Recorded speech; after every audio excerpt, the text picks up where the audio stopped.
I call Ralph and I go, and he calls me and goes,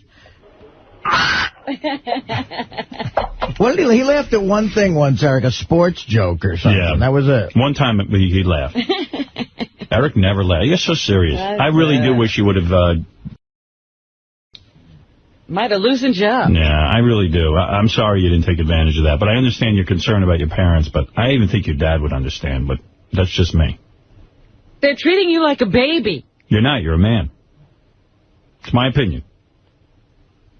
Oh, okay. So, Artie, did you buy another baseball or softball? No, I didn't play. Did you show your dad a photo of Tabitha Stevens? No. Do you want me to send you some pictures you can show your dad? Yeah, I guess so. He'll agree to it, believe me. I'll do that for you. Once he checks out this piece. And show them to your dad. Don't just use them to... Right. All right, Eric. I'll talk to you later. Bye. Bye for now.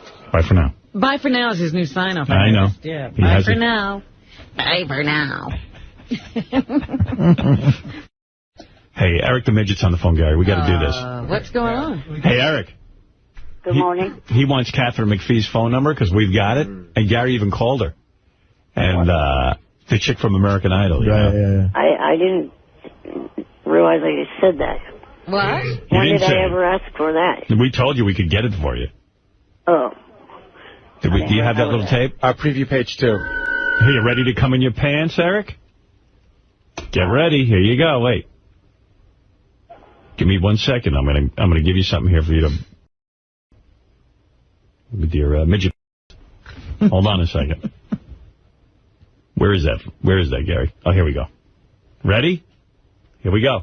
Hi, Gary. It's Katherine McPhee. Hi, Gary. It's Katherine McPhee. Ow. Ow. Are you excited, Eric? Yeah, it's interesting. We decided we're not giving... Hey, do you think you can give out her number to him? Why not? I could give it to him. But he's got to do something for it. Yeah. You got to slap against the phone. Oh, All right, I tell you what, I'll make it easy for you. You got to measure it. You got to measure it. I turned off all the lights and everything. I don't have any way Well, you turned off all your lights to talk to Howard? Oh, it's almost 4 in the morning here. After I got off the phone, I was going to go to sleep. We got to have something in return for giving you the number. We can't just give it out. And don't, by the way, if you do get her number, don't, call her every 3 seconds. And don't tell her we gave it to you. Right. Yeah, that's the rules. I know, I won't do that. All right. I call her and maybe leave a message. And What's if you he don't... going to say to Katherine McPhee? Yeah, what are you going to say? Just let's go over this so I don't get in trouble. Hi, Katherine. This is Eric. I'm a big fan of... Click! Better say Eric. Well, let him go. All right, so far I got no problem with this. Go ahead. I'm a big fan of yours. I hope you win American Idol for this week. Good luck. You got to tell her you'll be voting for her. Wait, don't you have to explain to her who you are and, what the show means to you? No. But don't say anything about that you're a friend of Howard Stern or anything. Okay, but how would I explain who I was without mentioning... Because then she's going to know I gave you the phone number. I know, but without mentioning the show. Well, just say, my name is... forget the show. Say Jay Leno gave it to you. You're a regular on Jay Leno. All right, throw Jay Leno under the bus, okay. Yeah. Why not? Why not? Who cares? It throws everybody else under the bus. Don't look at it that way, Eric. Yeah. Just don't bring up my name, because then I look... Right. Yeah, when the police come, don't say we gave you the number. You know what you ought to tell her? Tell her you can deliver California with the vote. You know what I mean? Hello. Well, you're on MySpace, right? And you could get everybody to vote for her, your fan base. No, he's got to go like this. Hello, Katherine. Oh, my friend. My name is Eric. I'm calling you because I'm one of the guys in control of the California vote for American Idol. I just want you to know. I hold a block of voters. I hold a block of voters of over 4 million people. That's how you bring in our show. So Eric, are you going for Katherine or Travis? Who's your pick? Well, Travis. There's no one named Travis. Taylor. Taylor. Yeah, who's Travis? I don't know. They're all the same. Taylor. No, I'm going for Katherine. You haven't even seen the performances yet. Well, one reason I want Katherine is because I think Taylor's whole soul patrol thing would get annoying after a while. It is annoying. You got a ruler there? You got a ruler in your apartment. You got some measuring device. And you got a light. Yeah. You can't use the excuse the lights are out. I can't measure my... What was there, an earthquake? Let's just go over this again. You're going to say, look, you control a block of 4 million voters through connections in the media, okay? You don't even have to mention Leno. And you can deliver them to her. What are you going to ask for her? And just say, I'm letting you know that I'm going to do this for you, but remember the name Eric. Oh, you got to have something like, I want a personal, I want a meeting, or... I want to take a meeting with you. Yeah, you could tell that you took a meeting with Carrie Underwood, right? Backstage at that concert that time? Right. Tell her you're just looking for a meeting. Yeah, I could see that. I got the chance to meet Carrie Underwood last year on the American Idol tour. I was hoping to be able to get to meet her on this tour. Yeah, but you gave Carrie Underwood your block of votes, and look what happened to her. Yeah. Say you backed her, and look what happened. Right. But don't bring up my name that I gave you the phone number. Oh, no. All right. I wouldn't do that. See how nice he got? He's all nice now. Oh, yeah, he's a sweetheart. The only thing... Here, wait, let me give him another shot of this. Hi, Gary. It's Katherine McPhee. Wow, that sounds odd. Hi, Gary. It's Katherine McPhee. Oh! Is there more to that message? Yes, there is. Very much more. She just called up and said her name, Eric. But I'm just giving you the key. No. Let me see here. What are you doing? He's getting his ruler out. I'm getting out my... Taking out... Let me see here. Cotangent, cosine. You got a ruler there? Hang on. All right. I'll give you this one more time in case you get nervous. I don't have a ruler, but would a straw work? A straw. I don't know. A straw? How many... map? Pretty long. Yeah, but how many inches is a straw? You know what I mean? I want to know inches. Say about a foot. Oh, get out of here. The straw's a foot? The straw is a foot? That's a long straw. I thought he was saying his foot. No. Yeah, oh, Christ. I tell you what, you get a hold of a ruler and call me back.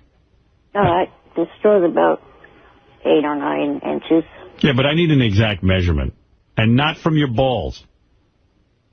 From your shaft. Okay. I'll try to find something. I'll call you back. All right. What is it, Gary? He should have to... Listen, he's got all the digital cameras and computers and everything. Just take a picture of it and email it to us. I don't want a picture of it. No, we won't. But I'm not doing that. There's no way you're 8 inches. Give me a break. He didn't say he was 8 inches. I think one of the guys said he was 8 inches. He's going to measure it. He's going to go get a ruler, and then he's going to call us back. You know? Right. I mean, that's the only way you're going to know. Get a tape measure, too. Don't we want to know girth? Do you have a friend with an 8-inch? You could, do a stunt thing with us? I'm not doing that. All right. Just go get a ruler. That's not a hard task, and we're going to do a measurement here. And then call me back as soon as you have the ruler. Okay. All right, thank you. All right. Eric the Midget going to measure his... For Katherine McPhee's phone number. Hi, Gary. It's Katherine McPhee. Pharrell and Shuli were busting Eric the Midget's balls the other night on the air. Did you hear that? Did they have him on? No, what they did was, Pharrell had him on the phone, and then Shuli does this voice, Derek the Midget. And he was trying to engage Eric the Midget in a conversation. Yeah, but it's impossible. I'll play a clip from there. I want to bring in Derek the Midget. Go ahead, Derek. Hello, Pharrell. Oh, hey, what's up, Derek the Midget? Hello, Eric. I've been meaning to speak to you for quite some time now. Okay. Turns out you stole my spot on the Howard Stern show. What do you think of that, Eric? I got some guy, Derek the Midget, saying that Eric the Midget stole his gig. I was supposed to be the only midget on the show. Well, then you'd have to take that up with Beetlejuice as well. He's a little person. Let me tell you something, pal. I have more talent in my wheelchair joystick than you have in your midget. What do you think of that? Don't Tim. I got a proposition. Me and you in a battle box fight in an octagon. So, come on, Sizzle Neck. Thank you for listening. For more great content, subscribe to Battle Chats on YouTube. What did he call him? Sizzle Neck? What's up with that? I mean, Derek, he just insulted him. Eric, you don't need this either, do you? No. If I see you, I'll roll over you like a speed bump. Hey, Derek, it sounds like you get a lot of... I got it falling out of my chair. I got so much... Eric, come on, man. Defend yourself. He has nothing to say. I don't really know what to say in response to this guy. That's because I own you. You are my midget. Except if he wants my spot in the Wack Pack, he could take it, because I never wanted to be in there in the... Yeah, you never wanted to be in there in the first place. You didn't need any of these shenanigans. It's all a bunch of... I guess I could stick my finger farther up than you can yours.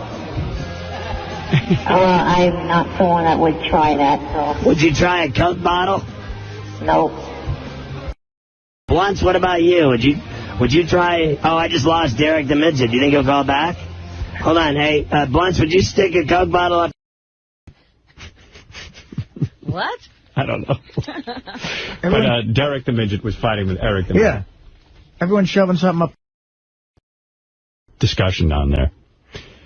Oh, man. Say, Shuley like a regular on Pharrell's show now? He's on a lot. I don't know if he's a regular. Pharrell's vibing with Shuley. I think there's something going on there. It's a good gig. Yeah. I think there's some sort of chemistry thing going on. Shuley with Derek the Midget, his new character. I like it. Yeah, it was good. Hello, Eric. Good morning. Eric, last time you said, when we asked the measurement, you said 8 inches. We want to make it clear. Don't measure you. We want your measured. Yeah. If you measure your waist, it will be 100 inches. Nice. He's giving me fat jokes back. Let's see. I'll accept that. I was looking for my... Gary, where is my Katherine McPhee message? I can't find it. Gary, I need a co-pilot sitting next to me. I'm looking. He can't even find it. No, you need 4 guys. Preview page 2. Preview page 2. Thank you. Hi, Gary. It's Katherine McPhee. Eric wants Katherine McPhee's phone number real bad. All he's got to do is measure his midget. And then it says. What'd you do? You went out and got a ruler? Yeah. Where'd you get a ruler at that time of night? In California. In California. There actually was one in an art drawer that I have. You're an artist? Yeah, I do drawings. Now, are you sitting there with your pants off? Yeah. For real? Yeah. Well, I'm trusting you to be honest. Yeah. You're a painter, huh, Eric? No, I just draw. All right. Your new name could have been Tiny Curtis. All right, you ready? Yes. Turn off your radio. It's off. No, it's not. What is that? Yeah. Yeah, what is that? Oh, hang on. I gotta go. Oh, mine doesn't come with a remote. He needs the remote more than anybody. Jesus. That's almost cruel, not giving him a remote. Now, describe what's going on there. You're in your wheelchair, right? Yeah. Yeah. God. No underpants, nothing. Well, shirt's on, that's it. All right. And where do He's sitting there in a shirt with no bottoms? Right. Oh, my God. And what about your ruler? Where is that? I got it. All right. Is it a 12-inch ruler? Actually, the ruler's 14. It's up. You got a ruler that's 14 inches long? Yeah. All right. Where did you find that? Won't your chair get... No, I got out of the chair. Where are you? On the bed. So you're laying on the bed on your back? Yeah. All right. I just want to picture this. And you're fully aroused? Yes. Really? Yeah. You did that for the measuring? How'd that happen? I just thought of some things. Who'd you think about? Just various different women. Who's in the catalog? And who's your number one go-to thinking about a girl if you're going to... This one female on the internet. Cindy Margulis? No. She's lame. Most downloaded. Kid, you got a ruler out and you're thinking about a girl on the internet? Yeah. Okay. Hold it. Derek the Midget's on the phone. He wants to yell at you. Yes, Derek? Why don't you think of Ryan Seacrest? What's longer, the joystick on your chair or your... Why don't you get a life and get off the phone? By the way, for those of you who don't know, this is Derek the Midget, who claims that he was the original midget on the show and feels Eric has stolen his thunder. That's right. I had a shirt that said Derek the Astronaut long before Eric showed up. He screwed me, and I will find... Well, Derek, we're going to measure Eric's right now, and you're kind of doing a... All right? Sorry. All right. Now, Eric? Yes. Are you ready to measure? Yeah. All right, go ahead. It's, Be honest. From your shaft, not from your balls. I know. All right. I remember what you told me. All right. 5 inches. You're 5 inches. Fully aroused. Yes. Wow. Somewhere a little over. Dude. You swear on your mother's life you're really measuring. Yeah. Say it. I swear on my mother's life I really measured. Wow. And you're somewhat of a celebrity. You could be getting like Billy Barty type. I'm the Tommy Lee. Yeah, midget.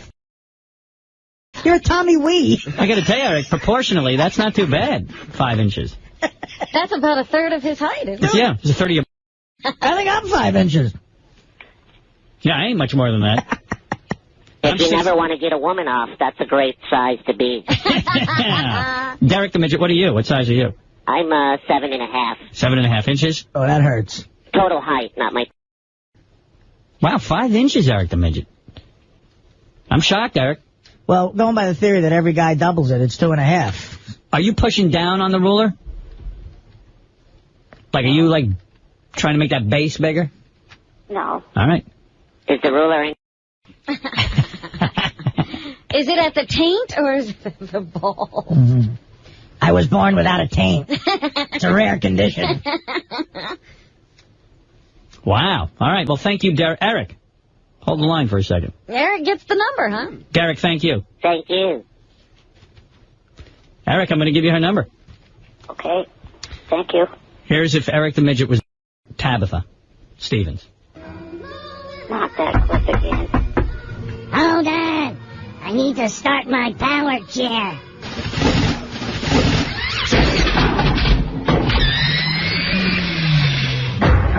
Oh, hi, Eric. Hello, Tabitha. Well, enough of the small talk, Eric. Let's... Hey, watch your mouth. I want this to be special. No foul language. This is our little secret. Now hop on my power chair. Oh, let me unzip your Oshkosh bagage. They're man pants. I had them short. Thank you for listening. For more great content, subscribe to Battle Chats on YouTube. Oh, your little midget is hard. Of course. I should have been dead 10 years ago, and I've never been... Can I your midget? No. First, I want you to... Oh, Eric, you're so kinky. In my face, with my mouth open. Here I go. Wow. Can't stand that. You hate that. Mm-hmm. That's a great impression, you have to admit, though. No. He's not going to admit anything. Hi, Gary. It's Katherine McPhee. Well, you're going to get Katherine McPhee's phone number, but just do me a favor. Don't tell her it came from me, okay? I know I won't do that. All right. Congratulations on your 5 inches. Are you going to play the rest of the message? No. That's private. You go do your own thing. I'm going to give you the number. Okay. Report back to us, okay? Mm-hmm. Hold on. You know he wanted Katherine McPhee's phone number real bad if he was willing to measure his... Yeah, he usually doesn't participate in any of this. Do you believe he was accurate and honest with the 5 inches? He did swear. I guess. He said it was a fraction larger than that. Or longer than that. Everybody exaggerates, but... I'm thinking about American Idol. Where is Katherine McPhee, Blue Iris calling Eric the Midget? That's what I was going to tell you. It's on the Gary preview page. Okay. I got to start with that, and then I'll work my way through. And then it's followed by an angry voicemail from Eric the Midget. You guys will... I haven't even heard this, but the premise is funny. You know what? I didn't... You'll enjoy it a lot. All right, where is it? On the Gary preview page. Gary preview page. Bear with me while I scroll through 50,000 pages. Okay, here we go. So the idea was Eric got a call from Katherine McPhee. All right. Hello. Hi, Eric. This is Katherine McPhee. No, it's not. Good luck. Hello. Hello. This is Blue Iris. Hello. Who's Blue Iris? This is Katherine McPhee. Tell Stern that this is not funny. Oh, my God. Katherine McPhee. Loves. Who is it? It's Katherine McPhee. Stick your midget tongue in. Oh. I know who this is. It's not funny anymore. I want you to put funny when it began. I want you to put your head inside my... You don't want to put my hand in my fist outside your face. Stop calling. I'll just on Taylor Hicks. Jesus, what a grumpy munchkin. Of course, Eric had to call us and complain. Hello, it's me, Eric. I was calling because of the fact that someone keeps prank calling me from the offices with Blue Iris, trying to pass herself off as Katherine McPhee. I mean, come on. I can tell the difference between the voices. I'm not like Gary the Retard or Wendy. I have the ability to... Wasn't there one where Eric fell for it, though? There was. I remember some crank call that Eric fell for. Oh, yeah. We had somebody call him as, like, Carrie Underwood, didn't we? Right. He fell for it. And he fell for that one. Tell people's voices apart. So tell them, whoever it is, it's not funny. It wasn't funny when the first call came in, and it's not funny when the 5th or 6th one came in. It's ridiculous. And Stern's going to hear about it tomorrow. Bye for now. Hold it. There's a very upset Eric the actor on the phone. Oh. Hello, Eric. Good morning. Tough morning for you? Yeah. Did you get any sleep last night? I voted 4,000 times. Not that many. How many times did you vote for Katherine McPhee? 330. You know, if you had done 70 more, she might be the winner today. Notice they didn't give the percentages. I think that kid Taylor Hicks won in a landslide. Oh, yeah? Yeah. I thought they never did. Wasn't even close. No, they do if it's close. Yeah. They crow about that. Eric, your endorsement means... I think you worked against her, actually. I have a bet, Eric, and tell me the truth. I say you called McPhee after she lost. Nope. You've only called once? Only the one other time that you said I should call. Oh, you called back. Oh, you did? All right. I feel vindicated. What'd you say when you called back? Just, I went into a little more detail about myself like you said I should. What was the detail? I said, just gave details like Howard and Ralph said I should. What did you say, if you can recall? Not really, because... You know what you said. That was Tuesday afternoon I did that. I can't... And what's happened to you since then? So exciting.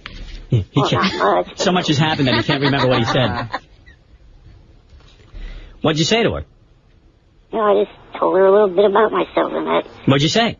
That, I'm a little person in a wheelchair and that if she wanted to know anything else about me, she could look on MySpace. Boy, did you blow it. Man, we told you not to mention MySpace. That was everything I told you not to say. I told you to tell her that you represent a lot of voters, and you represent the midget vote, and that you've got over 4,000 people who are all going to be voting for her. And Ralph said, don't mention the chair. Just say, oops, I dropped something. Let me roll over to it. Right. You dumb little fruit. I was not going to say anything about I represent the midget vote because I don't, and I don't like... Yeah, but I wanted you to lie. I'm trying to get you to get laid. I'm also not going to, even though I uttered the word twice, now I'm not going to say a word that I don't like. Which is? Well, gee, you're going to goat me into saying it again. Thanks, Robin. Goad. You're going to goat me. I'm goading you. The M word? The word midget.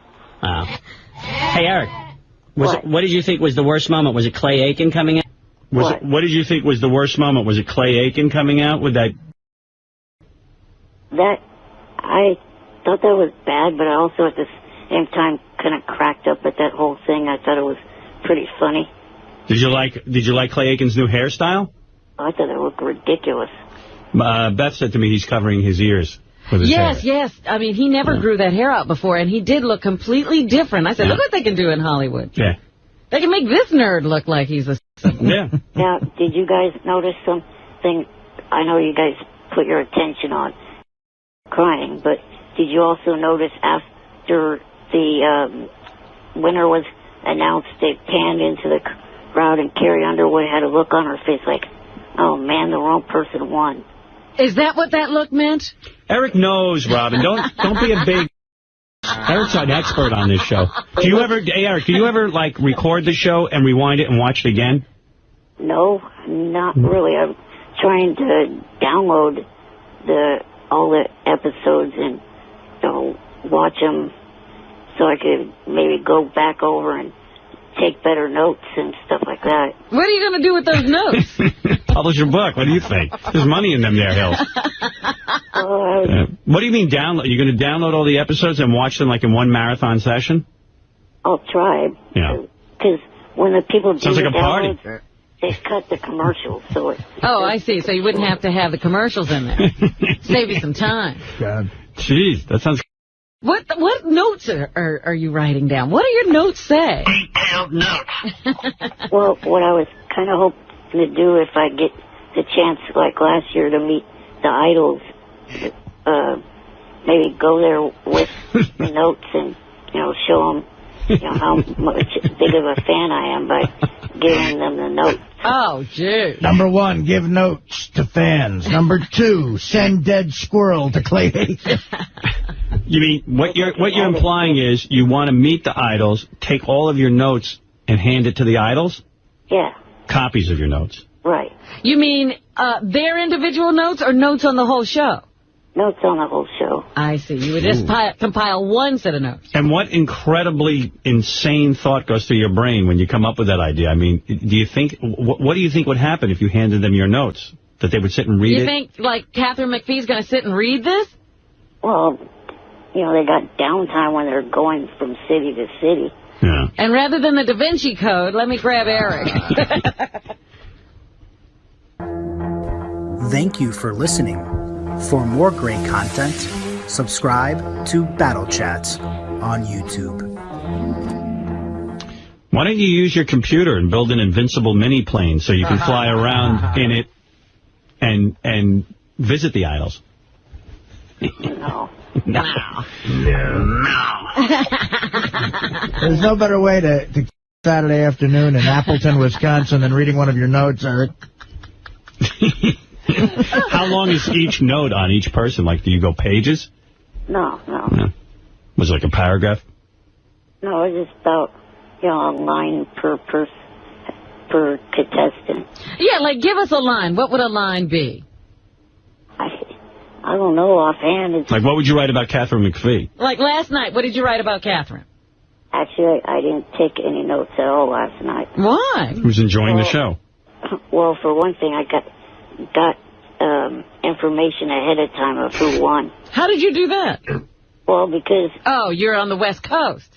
Well, no, what happened was I went and looked at my mail on MySpace, and everybody from the East Coast emailed me telling me who won. Right, that's what I was saying. You're from the West Coast. Yeah. If I was you, every week I would take notes, and then I wouldn't have to go back and watch the whole thing and take notes. I'd get it over with. Yeah. Well, he has, only he wants more detailed notes. Is it hard taking notes while you're... Lordy, is it? Well, Eric, I know last night was a big trauma to you. I know you voted for McPhee over 360 times, you said? 30. 330 times. Let me ask you something, Eric. When will you make the call to tell her how sorry you are? Well, I'll go with what Gary said, and I'll wait till next week. Oh. Good. All right, smart man. FBI time to track you. It's a big knock on the door. Okay. Well, what happens for the next 6 months? Do you go into a deep freeze? No.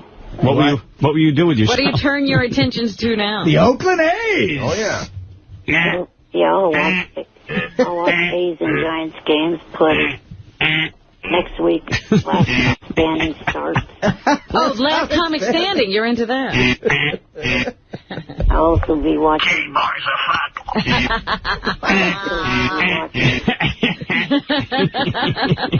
All right, Eric, it's a big upset for you. I know you are pulling for Katherine McPhee. Let's hope that... You still got the McFever? Yeah. I bet Me you too. do. Wouldn't you like to bury your midget head between those big boobs? Oh. Those boobs did look good last night. They sure did, pal. Now you're talking like a man. Now we're talking. Finally. Boy, that young stuff, man. Let me tell you, Eric, when you go in on a young girl like that, it's very tight. Very tight. Even for Eric? You know what I mean, or you don't know what I mean? I disagree with you on two things, though. All right. One, she doesn't need to drop a single ounce, let alone a pound. Oh, bro, you're just way off on that. Neither does... Taylor. No. Mandisa. He's cute. Mandisa was in stretch pants last night. Oh, my God. Who's dressing her? Carrie Underwood doesn't need to drop No, not at all. She not dropped anymore. It. She listened to me and dropped away. She never did to me. Oh, no, she had a big... She looks great now. Well, she was sitting. How'd you like to nail that tail? I'd go out with either one of them. You could fall in love with one of those, huh? He already has. By the way, this summer, my family will take me to the house by the lake and glue me to the ceiling so I can be a human smoke detector. I like to ride on the fan on the top of the ceiling. What was Katherine McPhee's biggest mistake, do you feel? I don't know, really. Getting you to like her. I hope her last comic standing's good, because the Giants and A's both dude. Whatever. What was McPhee's biggest mistake? I don't know, really. I liked her song actually better than Taylor's. Yeah, but wasn't it during the whole contest song selection? I would love if they made Eric a judge on American Idol. I would watch 5 times in a row. He could take Paula's spot. Oh, yeah. Oh, he should take Randy's spot. Our judge, Eric the Midget. Oh, no. Eric the Judge. People say that Simon gives really critical comments. I don't know, he might have run for the money if I was a judge on that, too. I've never heard you be critical. Oh, I'm watching the first couple of weeks when they're going through all the auditions and there's the really awful people, I'm always thinking of what I would have said if I was at that judge table. You're kidding. I don't think anybody does that. Well, there you go. Give us an example of your most scathing critique. By the way, Eric, this is sad. Eric would have voted more, but his cell phone... Oh, is that true? Yeah, and you have to charge your cell phone before American Idol. Isn't that a lesson you've learned? Well, it was almost fully charged by the time I started. Wow. Couldn't you just plug it in and keep going? I did, eventually. But I lost valuable voting time. At least 10 minutes. It could have cost McPhee the entire title. Now, are you guys still going to have her in? You know how off you were, Eric? We just got the results. Katherine McPhee had 332 votes. Right. Wow. Some guy called us and said your vote only counts once. Oh. They could trace it or something. Didn't your news department find that out wasn't true? Yeah, I don't think it is true. I think American Idol really gets off on how many votes they get, and they're happy with every vote. That's right. They don't care how many times you vote. I heard the news department called Fox, and they said that, no, that guy wasn't right. All right. Look, just keep voting, Eric. Yeah, whether it counts or not. Yeah, just keep going. Gives you something to do. Are you guys going to have McPhee in next week? We're going to try. Did you vote in the presidential election? Yeah, I voted. How many times? Gee, Robin, you can only do that once. Duh. Wow. Who'd you vote for? Carrie. I see. You got a pattern. Carrie Underwood? You're a mush. In the presidential election, you voted for Carrie Underwood? John Carrie Underwood. I know. John Kerry. I'm just kidding. know. We got John Kerry Underwood. Please, between Bush and Arnold Schwarzenegger, there's no way I'm going back to being a Republican. Yeah. Ooh, who knew? Big loss for the grand old party. All right, Eric. Well, thank you, and I'm sorry about the McPhee upset last night. I knew we wanted to check in with you, and certainly a lot of controversy there. Thank you. Say hi to the Dixie Chicks. The new song that they got out, I think, is pretty good. All right, thank you. Did you cry last night when McPhee lost? No. No. All right. No, thank you. I didn't turn David. Will you be going to the Idol concert? Yeah. Of course. Probably going to go over to Arco Arena box office in the next couple of days and get the tickets. That way you don't have to pay all those extra charges. I see. All right, thanks. All right, Eric. Thank you. Bye for now. Bye for now. Bye for now. New catchphrase, Eric's. I stole that from Tigger in the Winnie of the Pooh books. Did you remember when he wasn't going to call in anymore? Now he's back. Yeah. Oh, yeah, calling every day. He was trying to play hardball with us, where he would not call in unless we dropped making fun of him and making fun of his voice and stopped calling him Eric the Midget. Or making him a member of the Wack Pack. Right. He really doesn't like that. And it didn't work out for him. His negotiations fell apart. He didn't get one demand and he's back. Oh, I got to just talk to Eric the Midget real quick. So tell me what happened. Yesterday you measured your for us on the air, and in exchange for measuring your I gave you Katherine McPhee's cell phone number. Thank you for listening. For more great content, subscribe to Battle Chats on YouTube. Right. And did you end up using that number? Yes, I called one time and I left a brief, nice message and did not mention you once. Tell me what the message was. I just said that, that I'm a fan of the show and a fan of hers, and last year I got the chance to meet Carrie Underwood when the Idols went on tour, and I was hoping this year when the Idols go on tour again to be able to meet her and the other Idols. Did you throw in the fact that you're handicapped and you're a midget and you're in a wheelchair? Actually, no, I did not. Yeah, well, that's what you should have done. But I did give my phone number at the end of the message. Yeah. So he left a message. All right, so you're not going to stalk her with the number?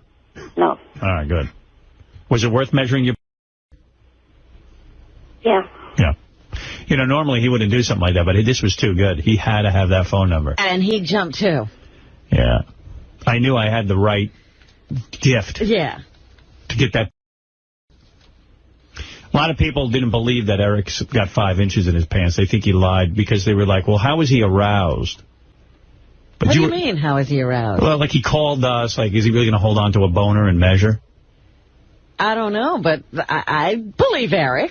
Eric, when you measured your boner, did you measure it first, like without us on the phone, so that you could get a good measurement?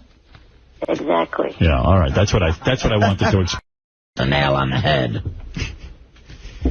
And you swear to God that you really are 5 inches. That was an accurate measurement.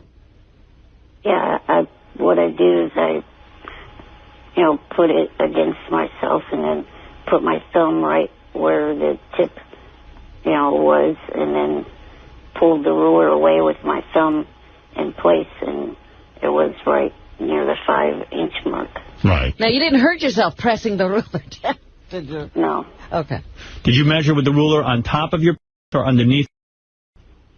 Underneath. Underneath. That's how I measure. That's how you have to measure. Every guy's going underneath. So and you did not measure from your balls. You measured from the beginning of the shaft, the base. Right. All right. Well, there it is, ladies and gentlemen. 5 inches. Man. That's impressive. Read and weep. How tall are you, Eric? 3'5". Yeah. He's 3'5". Wow. So, I mean,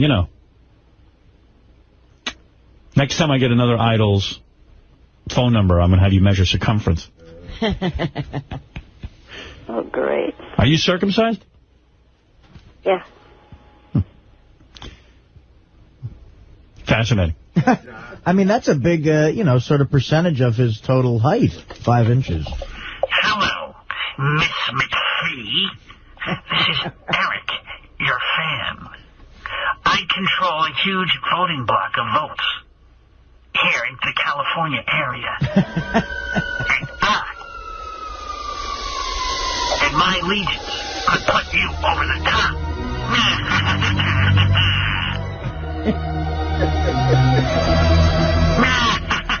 Hand over $1 million. I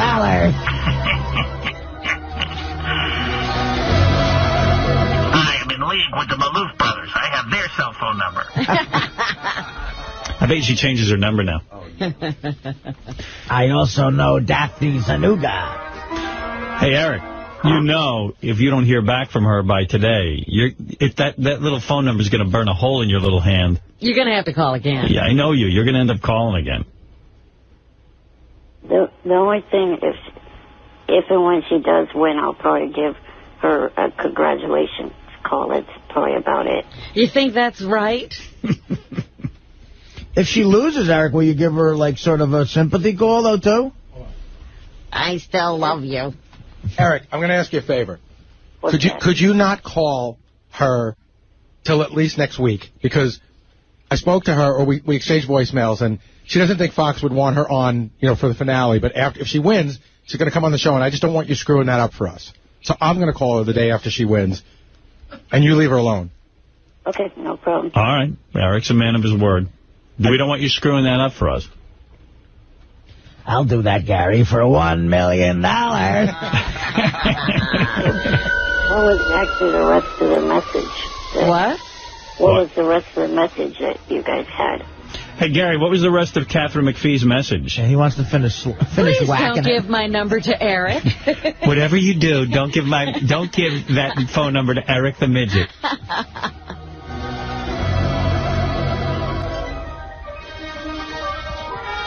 Yes, Ralph.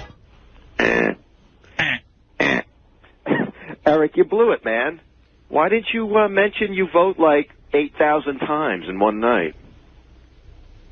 Because I don't. The most I've voted is 400 or more.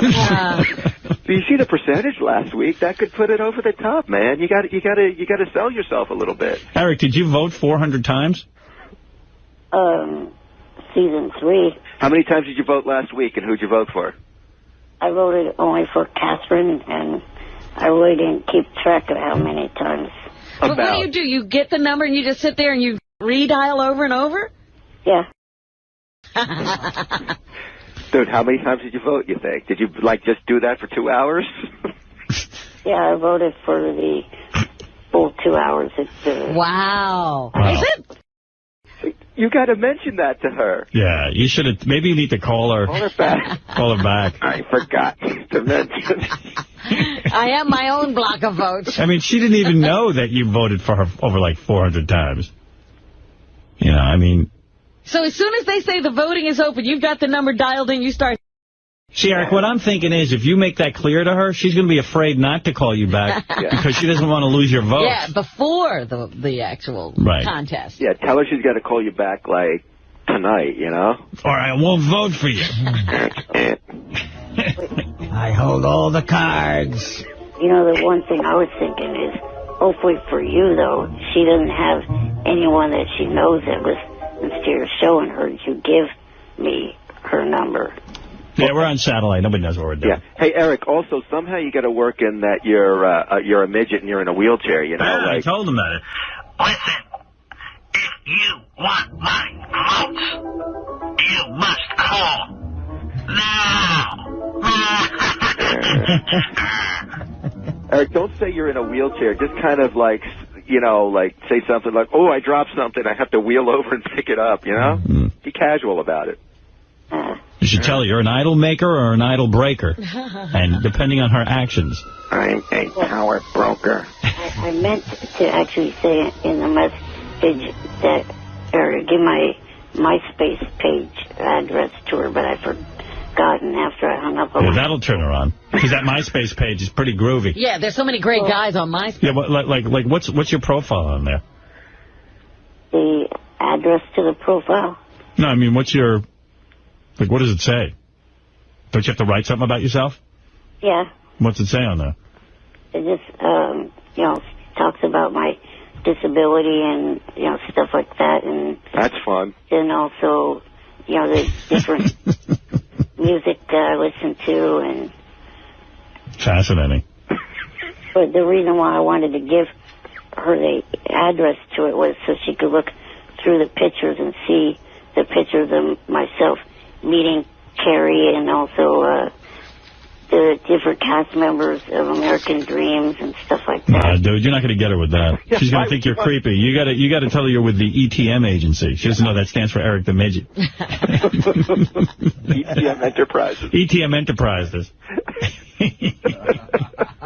Don't get on MySpace. You get to sound like a stalker. Right. You want to sound like a cool guy. Like, cool guys don't have MySpace accounts. You know what I mean? Like, you've got so much going on, you don't have time for a MySpace account. Eric, you should have somebody call her back for you and say they're your assistant. Nah, I think at this point he's got to just let the one message lie there, and otherwise it'll look creepy. Yeah, but he's got to call back today because he can vote her in. I mean, today he's got power. Tomorrow, he's got nothing. You must have loved having her number, though, right? Have you called it a bunch of times just to hear her answering message and listen to her voice? No, I just called it the one time. Right. All right. There it is, Eric the Midget. There's an update on his phone number and his access to Katherine McPhee. Will he be calling back to plead his case again? Thank you for listening. For more great content, subscribe to Battle Chats on YouTube. Yes. If he got it wrong the first time? What do you mean, call the show back? Like, I just know this guy's going to start jonesing if he doesn't hear from Katherine McPhee today. I know he's going to make another call. Well, but Ralph makes a good case. He didn't present himself properly. Did you get nervous? Yeah, a little. The bed. One shot at greatness. Do you want me to give out your MySpace address? Yeah, I guess you could do that. All right. MySpace.com/Eric the Actor Lynch. L-Y-N-C-H. How do you spell? L-Y-N-C-H. Ralph, did you already mail that letter to me? Yeah, I think so. Okay. You're writing to him? Yeah, I wrote him a fan letter. There were these American Idol things that came in, and I sent them to him. All right. Okay. All right. Well, good luck, Eric, and keep us updated if you get a call back from Katherine McPhee. Don't wait, man. Call her back. Call her one more time. Wait a few hours and then call her. Good luck tonight. You want Ralph to tell you what you should say again, or you know what to do? How about you give me a little tip? All right. Here's the pointers. You ready? Your bullet points. Number one, you didn't make it clear in your first message that you control a lot of the votes. I mean, you voted over 400 times for Carrie Underwood, and you've been voting heavily for her all along. And, it would be nice to be recognized for all this hard work you're putting in. Oh, in fact, you could say something like, when they say that the voting is open, do you want me to vote for Taylor or do you want me to vote for you? Yeah. Give me a call. Say, if you call me, you can be assured I'll be voting my little hands off. Do you think you should say something like he knows he also has a network of a bunch of other losers who will vote? They all do what he says. Just say the midget community completely controls that vote. You say you're the leader of the midget community, and you probably are in touch with a network of over 3,000 midgets who all vote. 500 times each. 500 times each. You do the math. I control the tiny empire.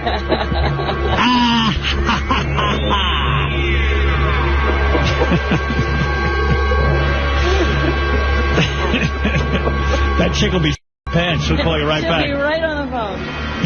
Forget rehearsing. Let me get on the phone with Eric. It's all down to this personality contest. Yesterday, you guys commented at how nice I was on the phone with you. Yes. Yeah.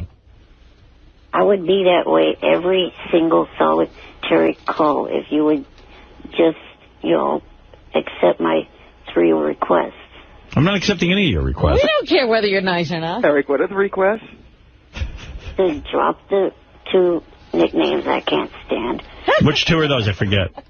Eric the Midget and Eric the Astronaut. All right. We've dropped Eric the Astronaut. Yeah, we like Eric the Midget.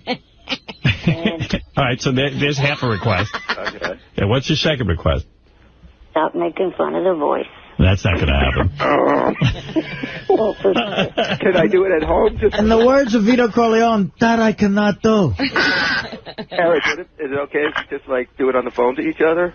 I mean, I call Ralph, and sometimes my whole message is just like this. I go...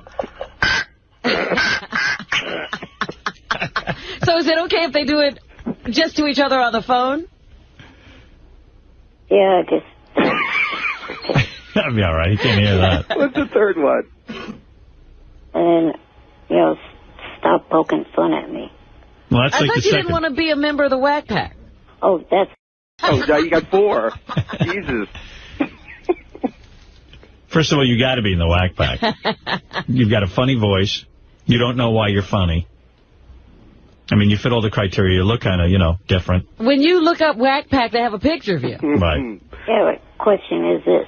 Okay, the guy Steve that was with Tabitha there one time, he's even more disabled than I am, but he's not a Wack Pack. Yeah, because he's not funny. No, he doesn't have a funny voice and he doesn't have that attitude that you have. There's nothing fun about him. Eric the Midget, we speak your name. We speak your name. You are a legend. We speak your name. And the youngin' spoke. There wasn't a dry eye in the house. But Eric, is that okay? Hey, what about Eric not for Stevens? I got a lot of email about that. Some people respect Eric for not Stevens. I don't get it. I mean, this is a guy who's never going to get laid in his life. Like, I want to follow Jeff the Drunk. Well, no. Jeff the Drunk apparently couldn't do anything, so you're not. She didn't lube up. What happened there, Jeff? She didn't lube up. I was ready.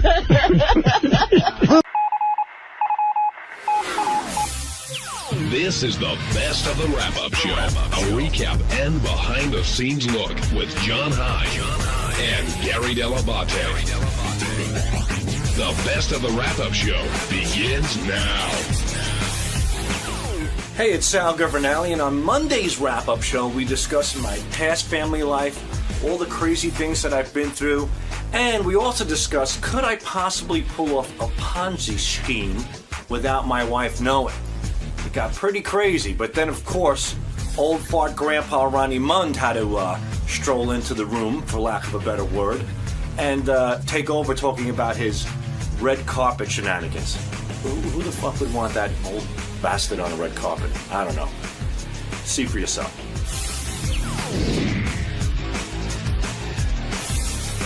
So, G-Man, Howard was talking today about, Robin, I think, brought up the Ruth Madoff story, and they both said that she was completely unaware of what was going on with her husband, Bernie Madoff, and I guess he brought you in to illustrate how sometimes a wife can be unaware of what's going on with the husband, meaning your mom, and what was going on with your dad. Right. Is it difficult for you to talk about those times when you're talking about how you were brought up and dealing with both families?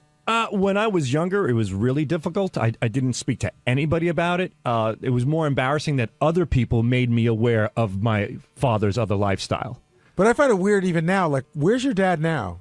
He's home now, but he's leaving. Well, he just came back from Sicily. But how long was he there? For about 6 months. And so what? But your mom's here, right? Right. So what is he doing in Sicily for 6 months? We don't ask. But no, really. He's working on shipping wine in, and he says it's actually coming here. I saw him yesterday. He said it's coming here, I think, on the 11th of November. He has a whole container of wine coming in. So he's getting involved in the wine distributorship business. Yeah, you gave me a bottle of wine 2 years ago. You go, my father's getting in the wine business, and that's the last I saw of it. That's the last I saw of it as well. I think my father hooked up with a wine guy. He got a few bottles of wine. He's in the wine business. I certainly hope that's the case, because he's been pressing this wine for the past 2 years, and now this container of wine is supposedly coming in. Now, do you think most wives are unaware of what their husbands are up to? No, not most. I don't know. I think it's important to stay on top of your spouse, on top of your husband or wife. You know, I wish I would have in the past a little bit more. Literally. Yeah, both. Man, it's important to stay on top of your spouse. No, but that's not the question. Our wives, especially of our parents' generation. Definitely not. Definitely. I don't think, my mother did her thing. My dad did his thing. He went to work. She stayed at home, took care of the kids in the house, and that was that. A lot of times my dad would come home and go, I have to go to Arizona this weekend. He would just leave for Arizona. And your mother would never say why? He'd go to open up a business. What kind of business? Or did it ever get that far? I don't think it did a lot of times. We went to Sicily one time. We're driving. I'm in Naples. My dad, we puts us all in the car. He goes, we have to go visit my cousins in Sicily. We're driving like for 6 hours. We get on the boat, then we go over the bridge, and we're driving. All of a sudden, he stops. There's this huge rock. He reaches underneath it, pulls out a garbage bag, puts it in the trunk, and keeps going. Nobody in the car says a word. We just know not to. It's just weird like that. Now, do you think in your relationship, I mean, we've been down the 143 road. I don't want to go there, but do you think, do you make Christine aware of everything that you're doing? I'm not talking about cheating or anything like that, but I mean more like, work stuff or, if you're going away or whatever. Like, does she want to keep tabs on where you are? In the beginning, I did a lot, but, now I come home and she's like, what happened today at work? And I said, nothing. It's just the same old thing. And she says, why do you get so uptight when I ask you about work? I go, because if I bring something up, we're going to get into an argument and you don't know the whole story. And But what do you mean? What would you argue about at work? Well, let's say like my sex life sucks, something like that. And but I mean, when she says what on at work today, you'd say, oh, we had this comedian on. She used to be on Last Comic Stand, and she's pretty funny. She did the roast. You don't. Yeah, somewhat, but I'm tired. I don't want to talk. I've been talking all day. I've been working all day. No, you're just tired of talking to her. Well, I'm not. Yeah, but you are. Maybe a little bit. So, it got to the point because I don't bring up your work anymore because you don't want to talk about it. And do you say to her, what'd you do all day? No. Does she tell you about her day anyway? Yeah, I do ask her from time to time. We do talk about it. But what am I going to hear? She went to Target. She bought bottled water. She stopped and got her hair done. She was, talking to her girlfriends. I got to tell you, we sit at the dinner table every night, and it's not like I'm like, the teacher, like, what did you do? What did you do? I'll be like, Lucas, what'd you do today? Oh, school. I go, Mary, what did you do today? She said, I went to the gym and I did this and I did that. And I do ask the Jack questions. Says who was on the show, and that's what you do at dinner, I think. We do that at dinner. I do ask the questions, but there's really, after being with somebody for close to 20 years, it's pretty much the same monotonous routine. So I always ask, and we certainly share a lot of things together, and we talk about our friends and things that are going on, but I mean, so the question is, could you pull off a Ponzi scheme with your wife not knowing about it? No, I couldn't. Not with her.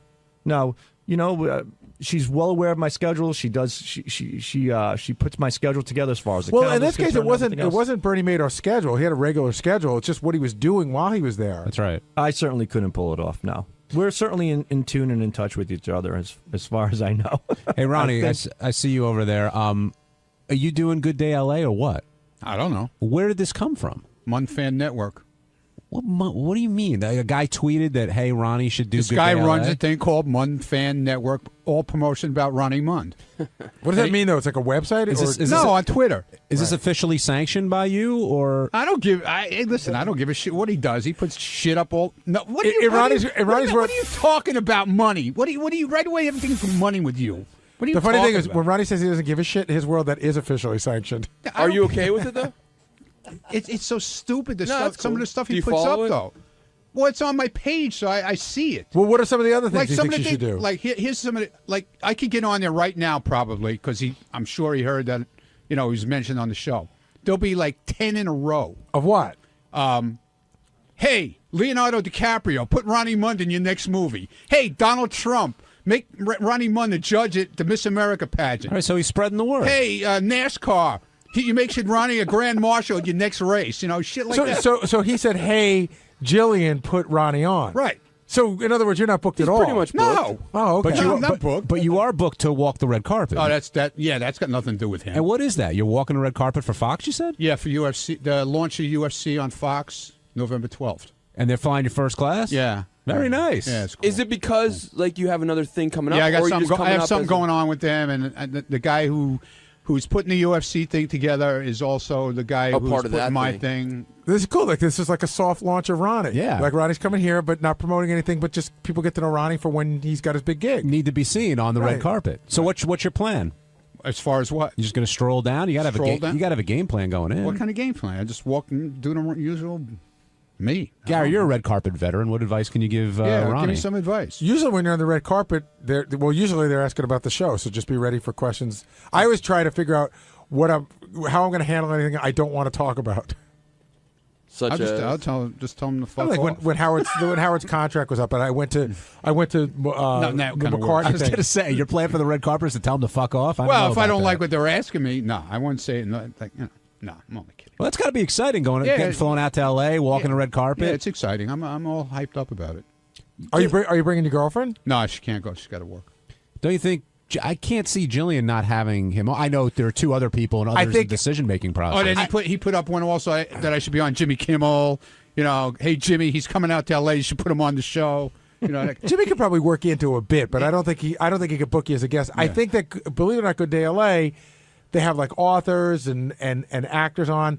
And I know Jillian could do 8 minutes with Ronnie in her sleep, but I don't know if she could talk the rest of the people, the producers, into putting you on. Right. Yeah. Hey. You got any other plans while you're out there? I'm going to see some friends.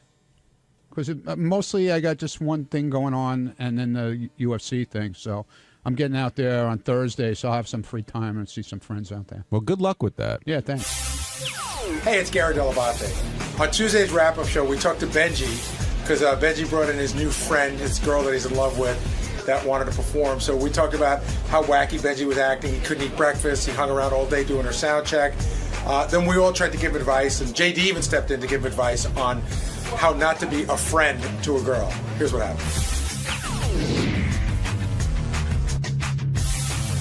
We've got plenty to talk about. Elisa Jordana, we got to finally meet after a lot of hype from Benji, and there's very strong reaction. Some people feel that she's using him. Some people feel that Benji knows this and doesn't care, and everyone thinks he's holding out the banger, except Benji, who says that that's not necessarily the case. But, Gary, it's pretty obvious that is the case, don't you think? He's just smitten. I mean, he doesn't see it, and we've all been in that position.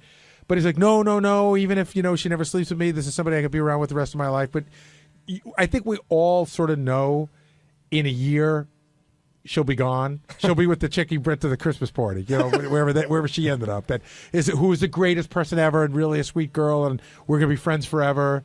But will they remain friends? And I ask that because Marianne, who's been calling in all the time lately, his friend Marianne, they're still friends, and Benji's kind of went through this period with her. I like that Marianne calls in, by the way, because we get nothing out of Benji. So she tells us what's going on, and I love when Booker in the catsuit. Yeah, well, not only that was funny too, but even like saying how Benji used to always talk to her, Benji wanted to have sex with her, which of course we know because we're men. Now, and Will, maybe you should come down to talk about this, or Jason. How crazed was Benji leading up to this appearance? Oh, here's a good one. Doug comes to me, Doug Goodstein from TV, and he says, we order Benji's breakfast every morning. He's never missed breakfast ever. He didn't come in until after she was done to get his breakfast because he was too nervous to eat. Ugh. I know Will said that he had sent some notes about her, which makes sense doing the research, but he was sending out yesterday. He sent out a whole bunch of links to her songs and videos. Got that. Then he was hanging around here doing her sound check. Then he was walking her around the station. Went on Jenny Hutt's show to promote that she was going to be on this show, which, again, I said, I don't know whether Jenny Hutt has, 5 listeners or 5 million. It doesn't matter. He got to throw her in front of a microphone, and that looks really important. Is the payoff going to be there, though, for him? He got her. He did all that. He got her on Howard's show. She got to play a couple of songs. The interview went well.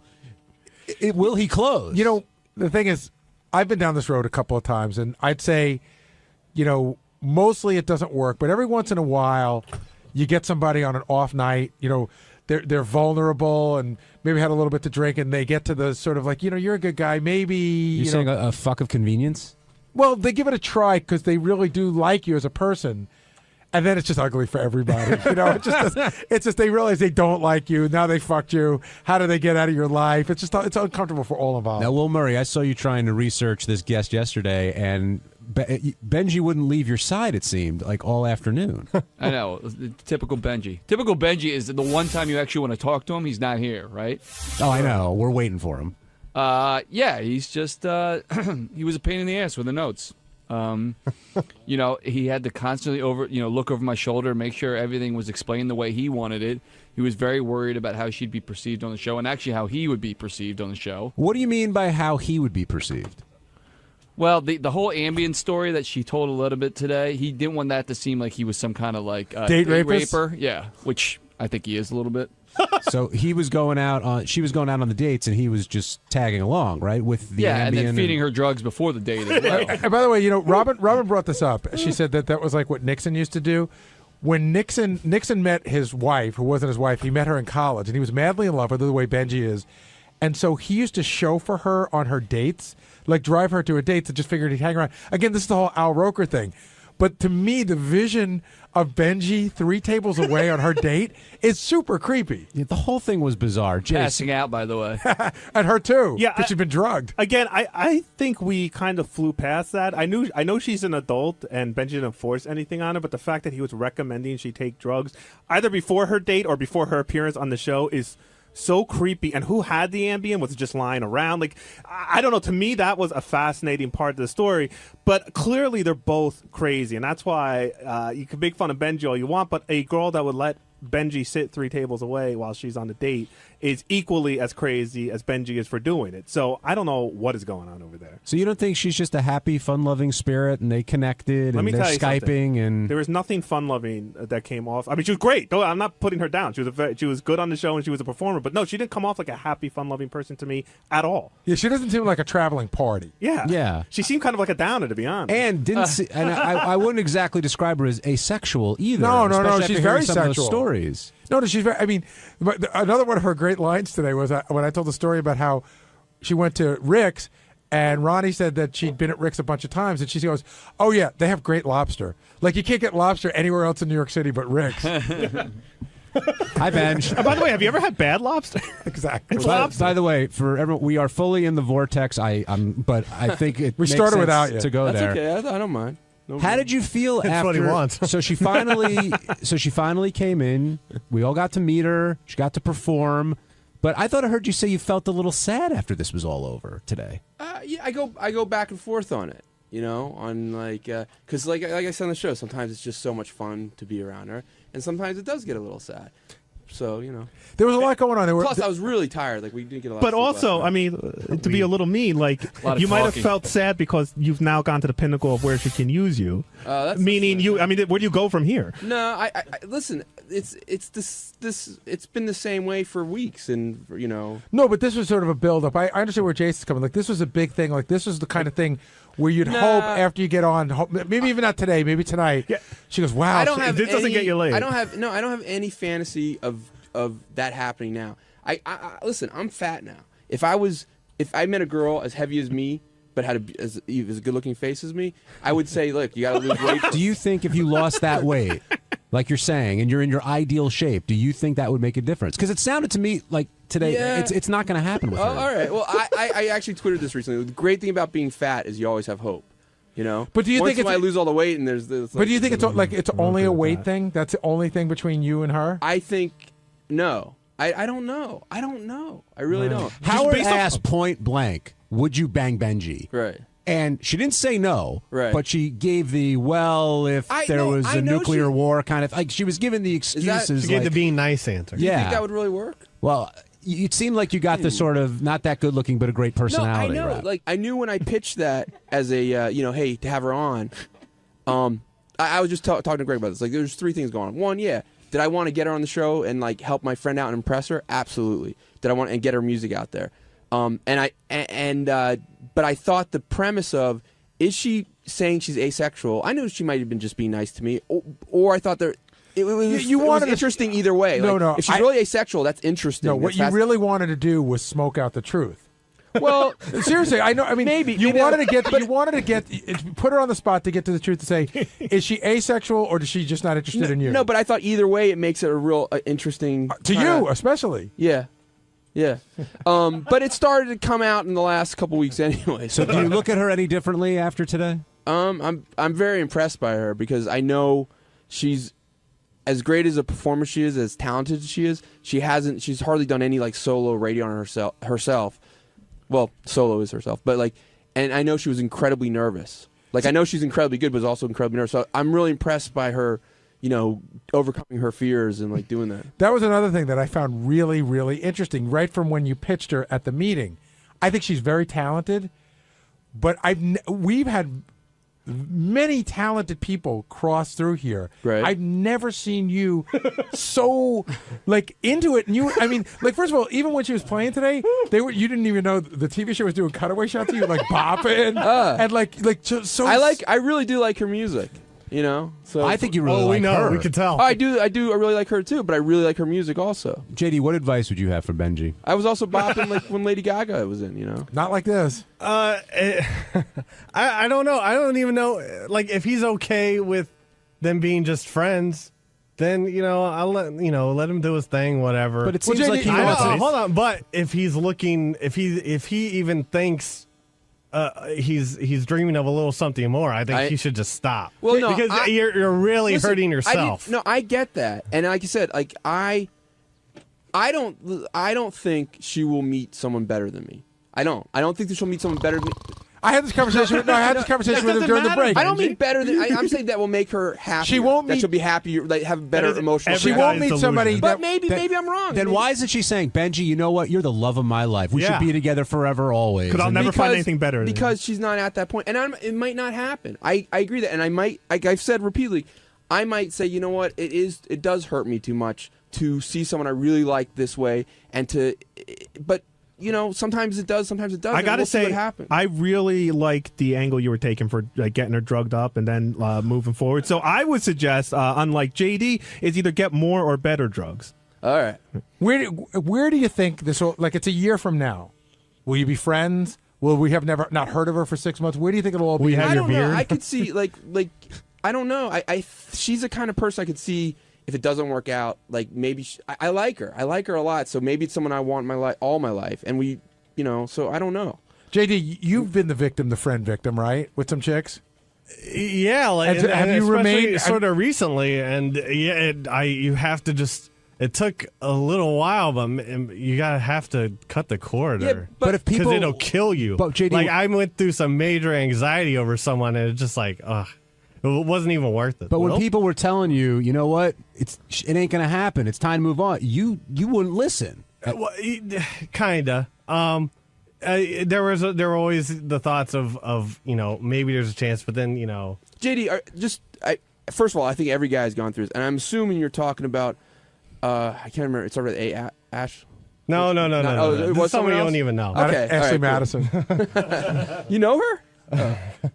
Yeah. Anyway, go ahead. I'm sorry. No, you were about to say something. But have you ever had this with somebody and remained friends with them? Not really. No. Once a girl isn't into me, attracted to me or whatever, it's hard. What are you laughing at?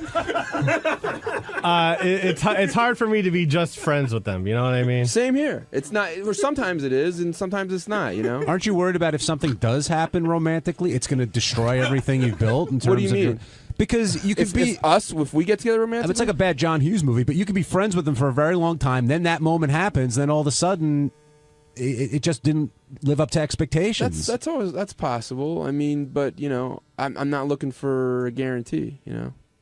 I was back there in the newsroom, John, and Al, who's editing up the news stories today for us, told me an interesting story that when Benji did the hurricane show, where he was doing a 1-hour show during Hurricane Irene, I think, he had asked Al to upload 20 songs of this girl into Profit to play throughout the show. She was gonna be one of the people I interviewed. They said they couldn't get her on the phone. Now, so Al sat there and had to upload 20 songs. Well, they asked me. They said, give us every single thing you want to upload that could possibly be, because they also told me when I did the Hurricane show it could be all night. So you skipped the Billy Joel anthology. No, I also had several Daniel Johnston songs. I tried to get a Kenny Roby song about Daniel a hurricane. Johnson? Another guy won't bang him. Yeah. Well, don't say that so quickly. Hey, Benji, one question real quick. At your peak, do you think you like Marianne more than you like, what's her name now, Elisa? It's so hard to... No, I don't think so. Does it bum you out that... I do love Marianne. Does it bum you out that Marianne calls in? Because it pissed me off. I mean, I love her, and Marianne is one of my closest friends, and we're one of my best friends. But I don't like this, I don't like... It's you don't need to tell people like, just give it up. I don't believe in telling people give up something. I can say, like, hey, you know what? I think it might lead you to getting hurt. But just drop it. It's never going to happen. I was asking more about the stuff, because you don't tell us anything, so she tells us the stuff about you. Like what? Like that you used to try to talk dirty to her and what your moves were and her and all that stuff. Listen, Marianne and I joke around a lot. Did they involve Amy? And what were you doing yesterday? I mean, you were all over the place with this. I know Will said he was trying to get you for a pre-interview. He really... Yeah. I mean, you were in his hair. You did a show last night. Like, are you playing up the moment, or you just? No, I like Gary. There was a build up to this, and we did. There was a lot of. She did like rehearsal and stuff, and there was. It's like Clive Davis. Isn't it going? Sounds like a hit, sweetheart. I was there for the rehearsal. It was cool. Benji was videotaping it and asking people to come in to watch. And she said because she felt better because she was very nervous about performing, so she wanted different people to. Strangers just to be there. Do you think there's a chance that she might be using you for all of this? No, I don't. I think when I initially talked to her about getting on, she was like, no, don't try to do it. Smart. So that brings a question that was a big debate in the back office. I think she enjoys it, especially. I'm sorry. Sorry. Is the onus on her to cut it and say, listen, I'm not going to bang you, or is the onus on Benji to recognize that it may not happen? She said that.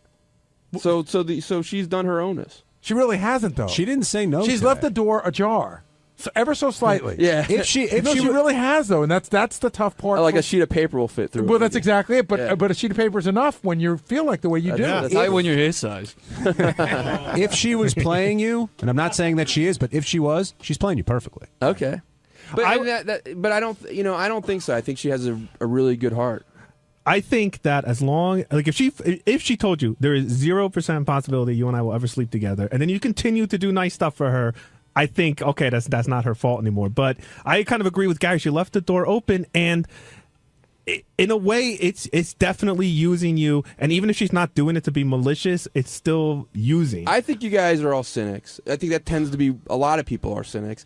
I'm not as cynical about. You're a romantic pussy fuck. Yeah. On Wednesday's wrap-up show, two of our favorite people were here, Ronnie Mund and J.D. Harmeyer.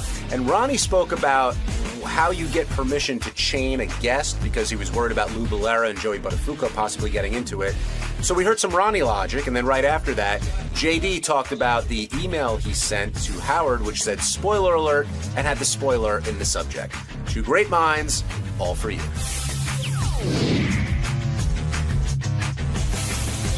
Ronnie, with Lou and Joey coming in, a lot of the they got along very well, but Gary, you should describe the setup because there was a whole, reconfiguration of the studio, and one was isolated, and a lot went into it. I'll talk about that, and then I'll talk about the conversation that Ronnie and I had yesterday, how it all led to this.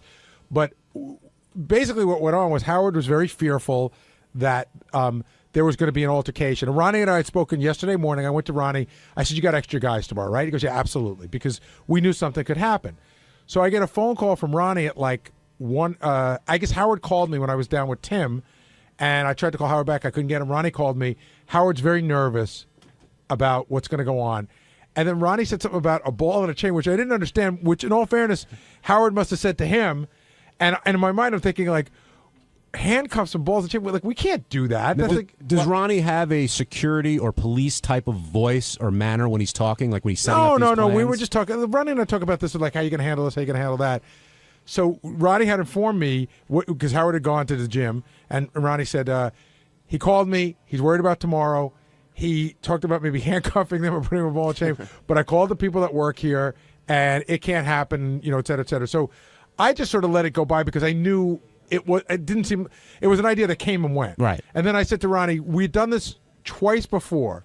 I said, why don't we put one guy in Robin's studio? That way your guys can block the door either way, him coming out or Joey going in. And that ended up being Lou. Right. We put Lou in there and put one guy on the couch. And so everybody liked that idea. Now, I'm trying to think who the other people, who's the black wrestler? I think his name was Booker T. Mm-hmm. And I think somebody interviewed him and gave him a quiz, and he did not come across looking very bright, and he was fucking angry. Yeah. And so we put him in the booth. That's one I remember, and I think we did it one other time. Oh, the KKK guy. Which kid? Yeah, Daniel Carver for the Carver roast. That was the roast. Protect him, though. That was the roast. Right, he was in there. But Ronnie, what was your plan? And did you leave a message like that for Howard? No. So what did you tell him? No, we talked in the car, and he said that he was nervous about, he didn't want any problems. So I said, well, we're bringing extra guys in, and he goes, well, maybe we should chain them to the couch, and one to the chair, or handcuff one, or whatever. I said, I don't think that'll work, but I'll check into it. So I checked into it with a couple of people here that work here, security people, and it's you can't do that unless you get permission. How many people did you check with? Well, 2 different people. Okay, and did you think Howard was being like dead serious? I want them chained. I want them handcuffed. He wanted something to make sure that they wouldn't get at each other. But that's not the issue. Well, there wasn't an issue. I don't think that was Howard's point. Howard's point was, did you think he was asking for you to do it without their permission? No, how can you do it without their permission? But you were saying we can't do it without their permission. Right. Well, that's what. So then we could have done it with their permission. Yeah, you could have. Yeah. So then why would you say to Howard we can't do it without their permission if you didn't think he was asking that? Benji, I actually know what he's saying. He's saying that you shouldn't go. What Benji's saying is you should have called Howard back and said we can do this. I did say that. But we're going to have to get their permission, and they may not give it. I did say that. If we got them either written or them telling on camera, beforehand, like we do when we get the IDs from girls and stuff like that, that I give my permission to be handcuffed into a chair. But did you ever assume that Howard was going to want to do it without their permission? No. So normally you don't bring up something like that unless you think. Why wouldn't you bring it up? Why would you say also like? Why is it so? We why can't force do you have feed to pick at everything? No, why I think it's interesting. What? I'm not trying to be mean about it. But I don't understand what the problem is here with you with this. What is the problem? I swear it's not a problem. I find it interesting. Okay, it's interesting, but I told him every scenario of it, and that's why he said I left this long message. What was every scenario? The scenario was either you could handcuff them with their permission, or you can't handcuff them unless they're under arrest. See, that's where it gets funny, because I think we all know that nobody's going to handcuff them without their permission. Well, no, you can't just have them walk in and say, "Hey, listen, man, we think there's going to be a problem here. We're going to handcuff you." No, you could have them walk in and say, "We think there's going to be a problem here. We were thinking about it might be funny if we handcuff you. Are you cool for that?" Yeah, right. But they weren't cool about doing that here. How do you know? Let's get to that. Who wasn't cool about it? The serious people. They didn't like the idea of handcuffing people? Then we couldn't do handcuff people at all. If we had their permission. Well, hold on. But you're saying 2 different things.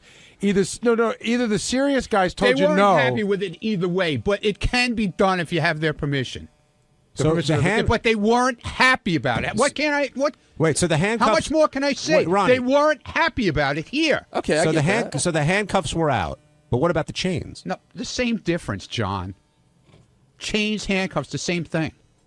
All right, so after you found this out, what was the next plan? Did you design the layout? No, Gary, I spoke to Gary. Gary said, we've done this before. What if we do it this way? And I said, if there's a problem with that, call me back and we'll try and work something else out. I never heard from him again, so I assumed everything was fine. When I came in this morning, that was the plan. When you came into the studio later, when Howard was talking about it, you told Howard he was coming all over you. Where did that come from? Well, right, he jumped all over me saying I was talking like a cop and all. I left him a message. I did the right thing. I told him what, he likes to know what's going on. I told him what was going on. Right, but you didn't say you're breaking my balls. You said you're coming all over me, and that seemed like an odd choice of words, I thought. I don't do it. Why, John? Why? You can answer that question, Gary. He's breaking my balls no matter what. If I do the right thing, it's not good. If I do the wrong thing, it's not good. What can I say? Joe in Pennsylvania, you're on the wrap-up show. Okay, I'll tell you where the problem is, Ronnie. It's if this were a trip you were planning out to California to do some Fox TV show, you'd have been a lot more tenacious. You'd have checked into a lot more sources. You'd have gotten it done. You're getting lazy. Bottom line. Yeah, okay, fine. How am I lazy? We got it done. You didn't get it done the way Howard wanted to. You said no right away. I did not say no right away. You're a negative guy. I said I would check it, and you're a fucking asshole, okay? You don't know what the hell you're talking about. Be careful, you're going to break a hip. Yeah, okay, good.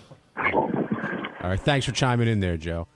As it turned out, it was a pretty normal conversation that Lou and Joey had, right? There was none of that. Yeah, but you don't know what's going to happen. How do you know what's going to happen? There was a whole weird thing that started out right from the beginning where I went out to the hallway to talk to Joey, and he goes, "Hey, Gary, thanks for not returning my phone call 2 Thanksgivings ago." And I'm like, what are you talking about? I've spoken to Joey probably 4 times in the last year and a half. I'm probably one of the few people in any business, show business or otherwise, that calls him back pretty quickly. Mm-hmm. So he seemed to have some bug about me, the whole thing. So he said, "Can I bring my wife in?" And I said, "I don't think that works. Why don't you bring her into the green room, and then you'll go in, and then if Howard wants to call for in." And he said, "Okay." And then when I walked out to get him, Howard goes, "Bring them in." Joey goes, "Bring my wife in." And I said, "No, you're not, Joey." And he goes, "Yeah, that's what I'm doing." I said, "Joey, we just talked about this 20 minutes ago." "No, we didn't." "Yeah, we did, Joey. We just talked about it." "Well, I changed my mind." I go, "I know, I changed mine as well. She can't come in." And it got so this is, of course, while I'm walking her in. So it got to be, he was very odd today. He was in this very odd and contentious mood. And then I guess I was the brunt. I didn't hear it, but I guess I was the brunt of Gary's keeping me off the show. Where you going, JD? Yeah. JD, where you going? Why are you writing it on paper? Why don't you speak into the microphone? It was something that we already covered, actually. So what? It was a good point, though, JD made. Well, look, I won't say, Ronnie. I won't say. Speak up, man. I won't say it was JD because I didn't have this conversation with him. But some people said that when you went and said you're coming all over me, you were trying to create another catchphrase. No, I wasn't. Oh God, it was very odd, Ronnie. Yeah, it was very odd. Yeah, okay, like your catchphrase yesterday. No, my catchphrase yesterday. Yeah. Pussy fog. Yeah. Well, yeah. You don't hear me using pussy fog, do you? You don't hear me using coming all over me. Yeah, either, you do did actually. I used it once today. That's it. Okay. That's right. All right. That's all we need is one. All right. Don't come in and write it on paper. Speak into I the microphone. didn't want to bring something That's why up. they call it the rapper show. You talk here. Hold on. I hadn't I know you can't talk good. I hadn't been listening, and I didn't want to bring something up that had already been discussed already. I was having respect for the show. Unlike you, why? who just Since wants to since when do you have respect for the show? I have respect for everything I'm involved in. Good. Why did you email a spoiler alert to Howard that had the spoiler in the title? That is amusing. I'd love to hear this explanation. There was a mention, Arquette mentioned Howard on Jimmy Kimmel, and I forwarded the message, and I assumed he had already seen Arquette had gotten kicked off. So I just put spoiler alert, Arquette was kicked off last night. But why would you assume it? Because you don't know that Arquette's kicked off till like 9:58, right? Yeah, well, I assumed he woke up early enough or tried to find out or something. Because most people would have been, spoiler alert, don't read this if you don't want to know who got kicked off Dancing with the Stars last night. He's going to see either way. He's going to see who mentioned him on Kimmel. No, but if you said what I just said, then he wouldn't do that. No. But Gary's saying like you would just say, spoiler alert, the results of Dancing with the Stars vote is either in way. here. If I put spoiler alert or not, it would have been spoiled because he would have seen that Arquette not if he didn't want had to. He wouldn't mentioned have. him. No, he wouldn't have. Oh, if you said spoiler alert, don't open if you don't want to know who got kicked off Dancing with the Stars. He wouldn't have opened it. He would have to know either way. So you were being sarcastic writing spoiler alert. A little bit, yes. But sometimes sarcasm gets lost in an email. Well, sorry. Did Howard open his email and then did it spoil it for him, or did he already know? I think he already knew. Yeah. So there you go. You came all over him, man.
Hi, I'm Amy Schumer. I'm a comedian, and I'm here at Sirius to be on Howard Stern's radio show.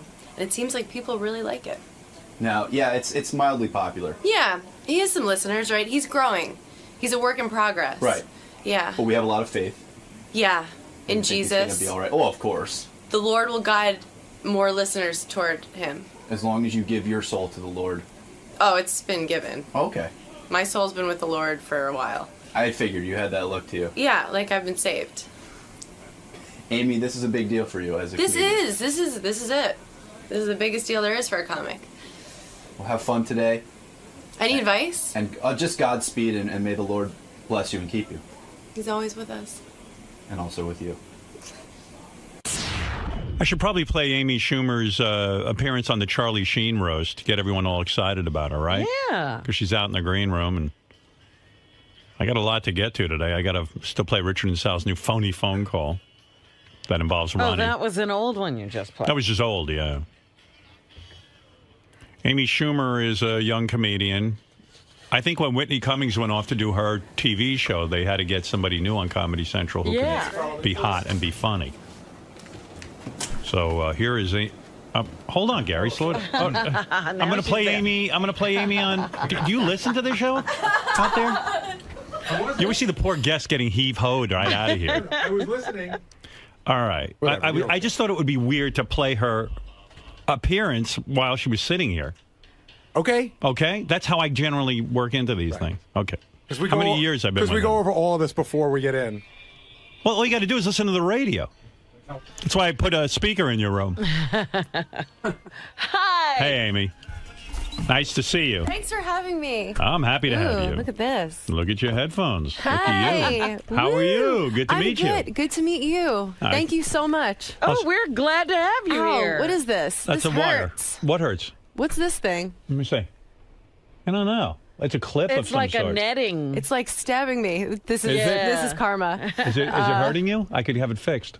No, I'll just I'll awkwardly sit like this. I'll hold it out like this. Hey, Gary, the headphone wire is frayed and it's sticking into Amy's neck. My precious angelic neck. You'll come out of here all marked and scarred. Be like, what happened? I'm like, oh, What it's is not that? Howard. I don't know. What happened? I don't know. Looks like someone had beaver teeth and gnawed through it. A Jackass fan came in here. Yeah, right. This is their You wanna attempt. switch to number 2? Okay, whatever you want to do. Ooh, thank you. Look at this. All right, here, I'll switch your microphones. I mean, headphones and microphones. It's both. Watch Gary at work. Oh Look how my good. God, look at this.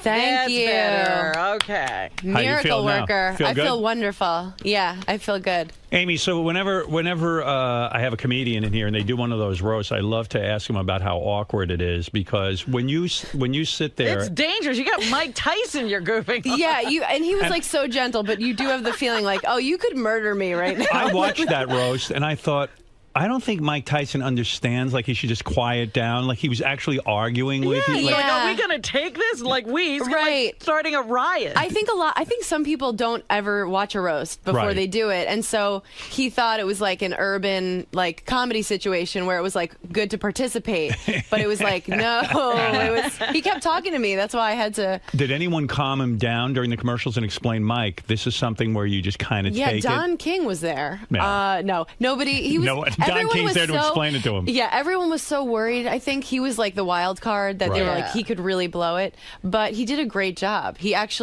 did I think even better than it seemed like he did. You got criticized at the roast because you did a joke about Steve-O, right. the guy who died, but I didn't think it was that offensive of a joke. It wasn't No. about that guy. It was more about Steve. It was about Steve. Yeah, no, I really like the Jackass guys in those movies. I totally just thought of it as another roast joke. That wasn't like. Was he angry with you afterward? Well, Comedy Central chose to cut to him looking like he was about to start sobbing. Right. So people were like, "Oh my God! Like, why did you ruin Steve-O's life?"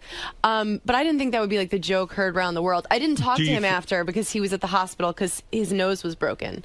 Because of this thing he did on the roast? Because Tyson, yeah, he kept running into Tyson's fist. And he broke his nose. Yeah, that was the goal. That is insane. Yeah, it wasn't fun to watch. I left the stage. I was like, that's not. And you know what? Need that. They barely spent any time on it. Was like all for nothing because Yeah. Steve just ran into Mike Tyson's fist And he broke his own nose. Yeah, if you watched at the very end, William Shatner's watching, and he goes, he says something like, Steve, oh my God. Like, it was just, it was not a fun display. I didn't like I feel seeing bad that for live. Steve-O because he's not, I know he wants to be a comedian and Yeah, stuff. he's doing stand-up. But he always then relies on the stunt that's going to eventually get him killed. There is a sadness to that, but people love him. Yes. Like, he has I found out the hard way, they have majorly hardcore fans. I love Steve. I've had him on the show many times, great. but I He's always great. think he's going to kill himself. Like, he'll all of a sudden light himself on fire, and I go, one time this is going to go horribly wrong. He's a liability. That's the fear because he feels he has to deliver that. I know, and it was like, he so is going in the stand-up direction, but anything like that, there's a sadness to it. Now, I hadn't heard your roast in a while, and then I realized you were making some funny jokes about Patrice O'Neal's diabetes. Yeah. He's a comedian. I've had him on the show. Yeah, I love him. But he had like a stroke over the weekend. He did. He had a stroke. Oh, did he? Yeah, I saw didn't that. even hear that. I saw that on Twitter that he had. Is it a severe thing where I think so. Oh. Like I there's only been I work at the Comedy Cellar a lot, and there's only been some sprinklings of what happened, but yeah, it's What's really. the sprinkle? I mean, what do you hear? He's not seeing anyone. Like, nobody's allowed to go see him, but he, God, I don't know. I'm gonna start crying. He was like passed out. Like, I think maybe he can blink but he can't move. He can't talk. But this is like third hand information. Yeah. So yeah. But if anybody wants to email love for Patrice Very at Gmail, funny guy. set up. Incredibly funny, yeah. He's one of the best comedians working. I think people who don't know much about the roast think that there's any sort of venom there, but it's like, it's more, you get to go after the comedians the hardest. Right. It's called Love for Patrice at Gmail. At Gmail, and you can write him. Just write, you can just. Is he going to live? You don't know. I don't know. I just thought all comedians know the health of every other comedian. No, Well, I mean, he's usually a it friend. seems Like they're a small Right. community. Especially the New York comics. It is kind of a tight knit thing, Yeah. but it's that there aren't really answers yet. It's not that I haven't gotten word. There's no real answers yet. So did it ruin the foot joke? I mean, the fact that Patrice is No, now... I still think that's like a sweet, sweet joke. That Right. joke was gold. Yeah. But no, he loved it. He was, and he's been in here. He's the most vicious. He can just slaughter you. Oh, my God. Funny story. I thought he was terrific. I heard some comedy tape of him. Amazing. So I invited him on the show. He came on a couple of times, I think. I think I have this right. I'm not sure I even remember. So at one point I said to Gary, gee, we haven't seen Patrice O'Neal in a while. He said, oh, he's not doing the show anymore. He's mad at you. I said, what did I do? I don't even know him that well. You had a falling out. You Yeah, didn't we know had a about falling out, and he said, you were on the air one time, you couldn't think of his name, and you said to Robin, he's a heavy-set or a fat black guy. I can't think of his name, the comedian we have on. So Robin said, oh, Patrice O'Neal, and he got angry with me that I didn't remember his name. Oh, really? Because he still talks to me. I saw him outside. Did you? Not too long ago, and I said, hey, Patrice, and he was like, hey, Robin, how you doing? Really? Oh, well. But yeah. I hadn't seen him in here, and I did wonder why we hadn't had him in. He's sensitive. He's a sensitive man. He holds a grudge. I said to Gary, I said, oh, that's such a shame. I said, I don't he was know always him. Funny. Yeah, he's great. His name was not on the tip of my tongue that day, but I was trying to describe to Robin who I was talking about. Yeah. But anyway. He should understand that sometimes I have to remind Howard of my name. Well, yeah, right. Yeah, who are you? You were great on the roast, Robin. Oh, thank you. Did you have fun doing that? It was a lot of fun. Yeah, right? A lot of fun. But it's tough. It's like all your worst nightmares as a child in school coming true. Was that the first roast you ever did for Comedy Central? Yeah, I found out 2 weeks before that I was doing it. So are you the hot girl who now gets the Whitney? Are you going to take the Whitney slot? Do you get the I'll Whitney? take that slot for sure. You'll I'll take take Whitney's Lampanelli's slot. I'll take whoever's. Yeah, I bet she has a nice slot. So would you say that your career is struggling? Like it's a tough career because now are you making it? What is going on? I'm here. Where are we at? You're I'm here. Now This you were looks on like Vegas. You were. It does, doesn't it? It's Yeah. really tacky. Set. You were, but don't say that because the guys are very proud of it. No, it looks It's brand new. amazing. This is a dream come true. I always say to any of the comedians, were there jokes that you were going to do at the Charlie Sheen roast that got cut? Yes. There were. There were. Would you share those with us? Yes, I will. I'll share Okay. some. Let's see. and I don't remember why these were cut. Some of them, like Harvey Levin, backed out at the last second. He was supposed to do it. TMZ guy. TMZ guy. Okay. Yeah. And did you know he's gay? Yes. Yeah. Oh, okay. I didn't We've know had that him until on. I was. Oh, okay. Okay. He just talked about cock nonstop, and Yeah. you're like, oh, wait a minute. It dawned on me. The whole time. It actually dawned on me that he was gay when he talked about cock for 20 Is that minutes. what led you to believe that? That's right. I said, Harvey, you are one tiny little queer. The only box you'll ever come close to are the 3 you stand on to see over the cubicles. I said, you've done more fudge packing than a Keebler elf who loves anal. I said, Harvey, you bottom-feeding, despicable Jew. And I can say that because I'm honest. Right. You make your entire race go from saying never again to, well, just this once.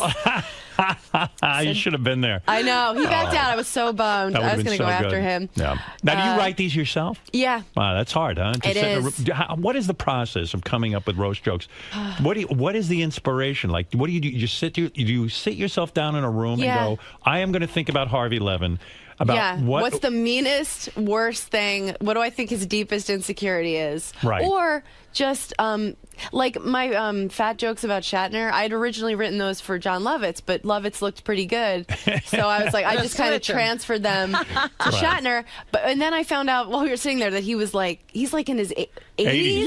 And then I'm like, I'm calling this 80-year-old guy fat. But made it even give him a funnier. break. But he was a good sport. Right, yeah. right. But they cut out my Jeff Ross ones. Do you feel bad about making fun of people at all? Does it get? If I thought I really hurt someone's feelings, I would feel like shit. Do you come up with really mean jokes that are so bad that you go, I cannot say this on a roast? Yeah. But that's the process. You've got to let everything fly. Yeah. And then you kind of tone it which down. is weird because that joke, that Steve-O joke, I did not think that was going to be anything. You know, I didn't go into this roast like, I don't care who I hurt. I want to see my name in lights. I just wanted to do a good job and write jokes that I was proud of. The other one I thought that was really was the, those 2 women whose lives you ruined, your daughter. Yeah, that was good. Thank you. Yeah, that was a real good one. I thought that was one that would have gotten more flack. But How long you never does know. it take you? Like you get basically like 2 or 3 minutes on those roasts. Yeah. How long does it take you to come up with your roast material, your A game for a roast? Well, it's 6 minutes. We get like between 6 and 8 minutes, except Jeff Ross gets like an hour. Right, because he's so good at it. Yeah, he's the best. He's the best. Well, Geraldo was the best. Yeah. Greg Giraldo was great. Oh, God.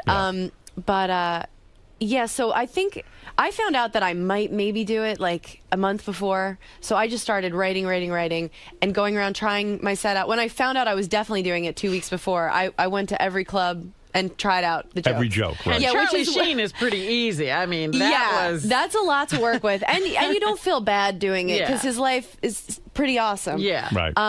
Yeah. There's like not that much sadness to him. And I was glad he had us all over at his house the night before. Oh, really? At his manager's house. And he was just so cool. He just, I think, wanted to look us in the eye and make sure we weren't like, we're going to get you. That's kind of weird. I had no idea. Yeah, I didn't know that. What a preemptive strike. It was, I thought it was a great idea. It's just, because, But does that make you eliminate some of the jokes that the fact that you were at his home? Yeah, when Lovitz wasn't really fat, I eliminated those jokes. No, but I mean, did it make you eliminate any of your Charlie Sheen material because you were meeting him? Oh, no, not at all. I would think maybe that would ruin it ahead of time. If I was Comedy Central, I'd be like, no one's getting together the night before. No, they liked it. I think they're going to make it a tradition. I see. Because it's like, the way I felt about it was like, we're all kind of we're all doing this show together. We're all making this show together. What do you mean they decided to call you like a month in advance and say maybe you'll be on? Well, they shoot for the stars. Like, I think they put an offer out. They put out offers to like Johnny Depp. You know, they hope someone's going through a bad phase. Like they'll just catch someone having a meltdown. But is Johnny Depp really the right guy to have to one of those roles? You've got to be really He's professional. hilarious. No, I'm just kidding. I'm just Johnny Depp, I mean, would be a disaster. Although people are excited to see Johnny Depp, the movie star. People love famous people. Yeah, but I mean, you need a couple of views. I know you need comedian, like comics do the best on there, no question. They sweeten everybody else's set after the fact. But the comics, I think, always do the best. Yeah. But yeah, my favorite part of the whole process was running around getting ready. So what did they cut of you? What did you say about Jeffrey Jeffrey Ross that they cut out? Oh, they cut out all my Jeff Ross jokes. Really? I to intro to him, I was like, Jeff Ross is gross. I was like, but I mean, I could see a girl hooking up with you, Jeff. I would sit on your face just so I wouldn't have to look at it. That's good. Why did they cut that? I don't know. I think just for time. They like to see the stars. Like, I mean, and he's a star, but he's not Sheen. Kate Walsh she's had such a full life, but no one to share it with. She really proves that no amount of money in the world can fill the hole that her uncle used to. They said no. They're like, no. I'm like, okay. I don't know. I would have liked her. Right? Yeah. Why not? Yeah. She was cool. She's so cool. She would have been fine with it. Does it kill you inside when you've crafted these jokes, you went to comedy clubs, and then they go, ooh, and they stay on that piece of paper. You mean the audience or Comedy Central? Does it kill you that, like, you spent all this time working on a joke, and then suddenly Comedy Central says at the last minute, ooh, no one's ever going to hear it? Yeah, it hurts. Does, right? It's like a loss. Yeah. Yeah, because, I mean, you can't wait almost to deliver that joke. Yeah. There's so many changes last minute that I was like, oh, it's going to be like this. Like, I was supposed to go up earlier, and then they're like, you're going almost at the end. So it's all these things, and you're just like, oh, and they don't care about, they care about the celebrities. I didn't even get, like, my makeup touched up. Nobody told me the red carpet had started. I was like, anyone want my picture? And they were like, no, thanks. No one knows you. Do you have these jokes memorized in a sense because you've worked so long on them? Well, I only worked for 2 weeks on them, really. So a little bit, like I'd said them a bunch, but they're not on the tip of my tongue like my act would be. Is it your biggest fear that you'll craft a joke for the roast and then you're delivering it and then you stumble like over a word and then all of a sudden, like Sarah Silverman told me that's her biggest fear. My biggest fear is rape. Rape. Next to rape. Then, right after rape, a close second is no, not at all. I don't know. I don't think so. Would your biggest fear be getting raped at the roast? Yeah, getting raped on TV. And stumbling over your line. Yeah. Oh, my God.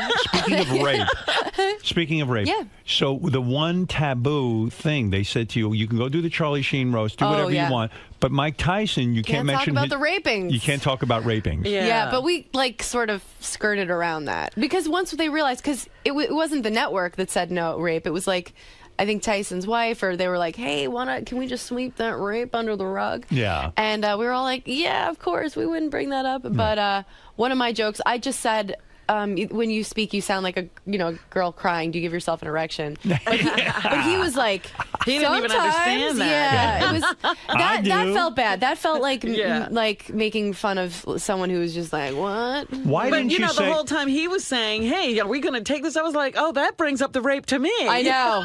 He's like, when should I start raping this girl? Shatner's like, I don't know. Why didn't you say to Mike Tyson, I know you said no to the rape jokes, but since when does no mean no? No means yes, Mike. Yeah. I wrote some good rape stuff that I had to cut. Losing the rape hurt. That really hurt. That was a good minute. That was a rape. Yeah, you got raped by the rape joke. Yeah.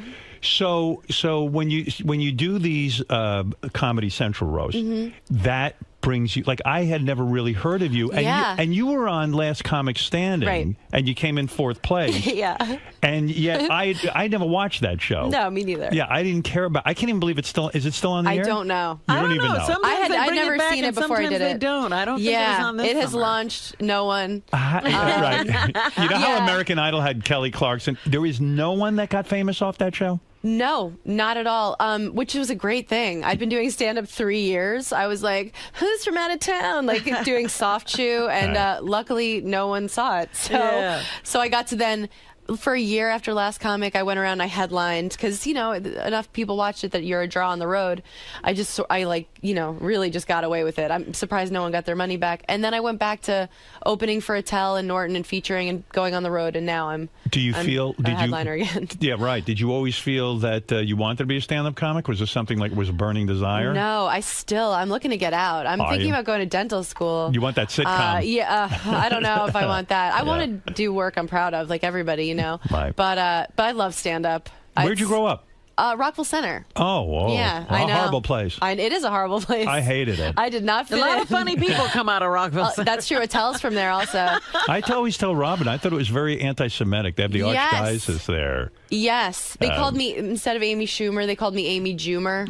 Oh, wow. I'm serious. And one day, it was like this summer day, and I was walking past this bodega, and That's a deli for. Oh. We don't know that. Yeah, right. I did Rosetta Stone, Right. and these kids they're like start throwing pennies at me, and I didn't even know that was like a. I was confused because they looked really mad, but I was like, "This is awesome!" You know? Hey, free money. Like well seen in Goonies.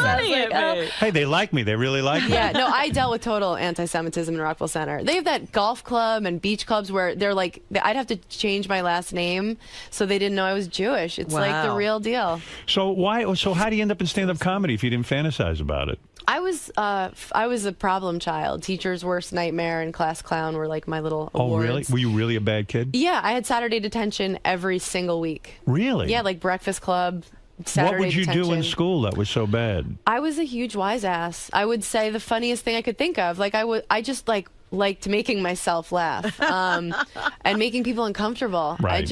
I would always and I never saw the teachers as like these untouchable authorities. Wow. I'd be like, listen, Gil, I'm really bloated today. You know, I can't be in your gym class. Yeah, I was like, I know that you go home and you black out and you call hookers. Like, do I have to pretend because you're wearing a suit that I should respect? I just couldn't. Wow, so you were disrespectful. Did you go to college? Yeah. Oh, you did? Yeah, no, I wasn't disrespectful to the teachers that like treated you like a human being. Right. But, you know, the people who like just have, you know, personality disorders who take it out on kids. I like justice, you know. Are men really intimidated by you because That's you're... what I tell myself. No, seriously. Are they? Do you have a boyfriend? No, I'm you single. don't? You Yeah. broke up recently? Yep. Were you dating the guy who was on the roast Yeah. with you? Yeah, we were together for 2 years. Which guy? Oh, that guy? Anthony, yeah. He's great. The guy whose it name wasn't you bad. didn't know. Yeah, Right. like Vandersloot. Well, he has a rapey quality about him. I think that's why I was attracted to him. I always like guys that look like they could play. Is it weird to rapists date and Law & another? Order. Is it weird to date another comedian? It is he wasn't weird. competitive? We were never competitive. Luckily, we were both doing pretty well. Right. But Who's a better comedian, you or him? Oh, me. Right. Come on, let's be Clearly. honest. You're not going to date somebody better than you. No, he's a great comic. He Yeah. really is. Yeah, I would love to be like, he's never going to make it, but I think he's going to. So why'd you break up with him? Seemed like a happy couple, right? We were good. It was just we wanted way different things. I would have loved for us to have stayed together. What'd you want, marriage and everything? No. What different things do you want? I already have a ring. The Nuva ring. What was it? It was just, you know, we're both on the road so much, and I was like down to try and make it work, and he like wasn't able to give as much as I needed, I guess. Like what did you need? A text message once in a while. Like once a week at least? Acknowledge me when you're not here. Well, yeah, no. By the end, it was like I'd be like, can you text me after shows because we're both alone in hotel rooms and miserable.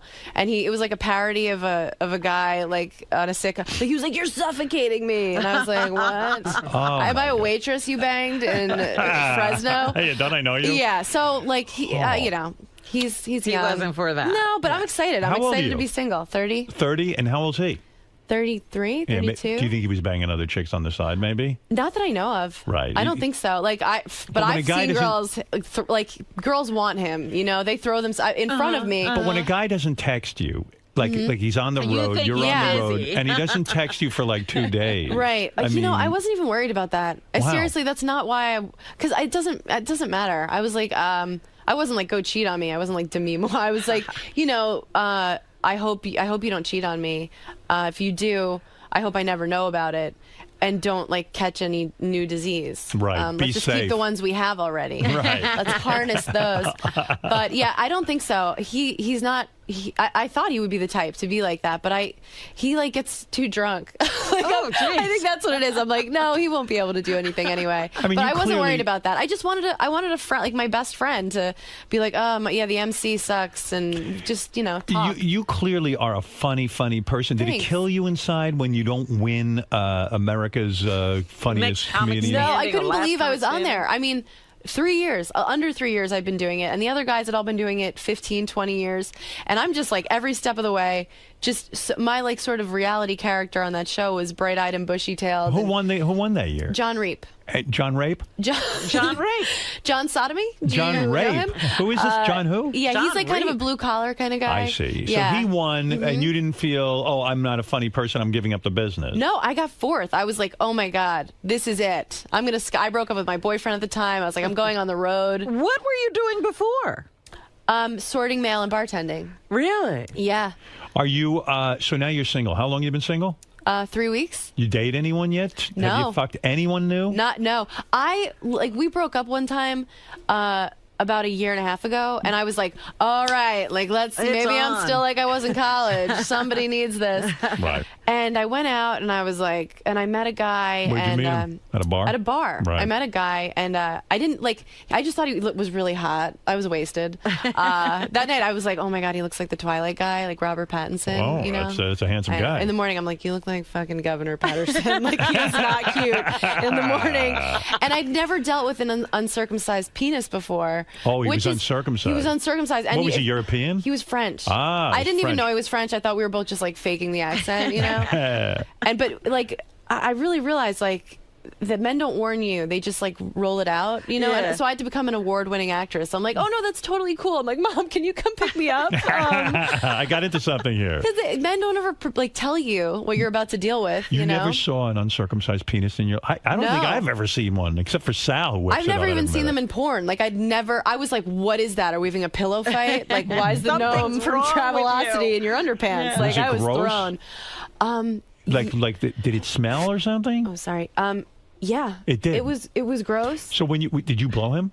No. No. So what did you like start giving him a hand job kind of thing? I tried, but it was like an ice cream cone had melted in my hand. I felt like a magician with the scarves, just pulling. I was just like, get me out of here, you know? Right. But he was like, the French guys are different. Like he didn't expect anything. He like couldn't believe that this was happening, and he was really sensual, and he started to pick me up.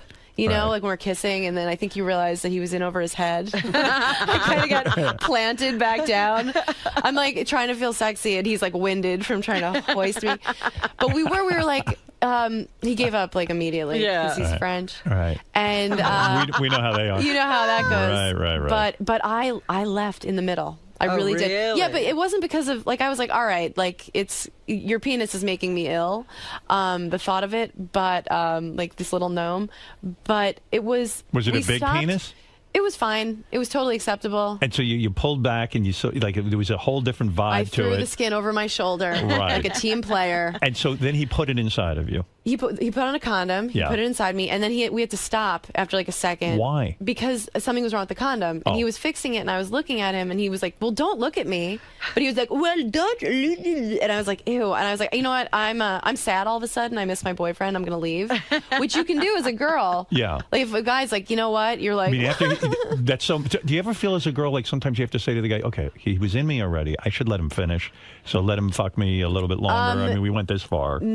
I felt no responsibility Good for you. for this guy to achieve orgasm. You're very healthy. When I was younger, I had a guy. I met a guy in Montana when I was like 19, and I was like, oh, he was so hot there. He was like a mountain climber. Montana hot. Montana. Muscular. He came and visited me in New York. Doesn't translate.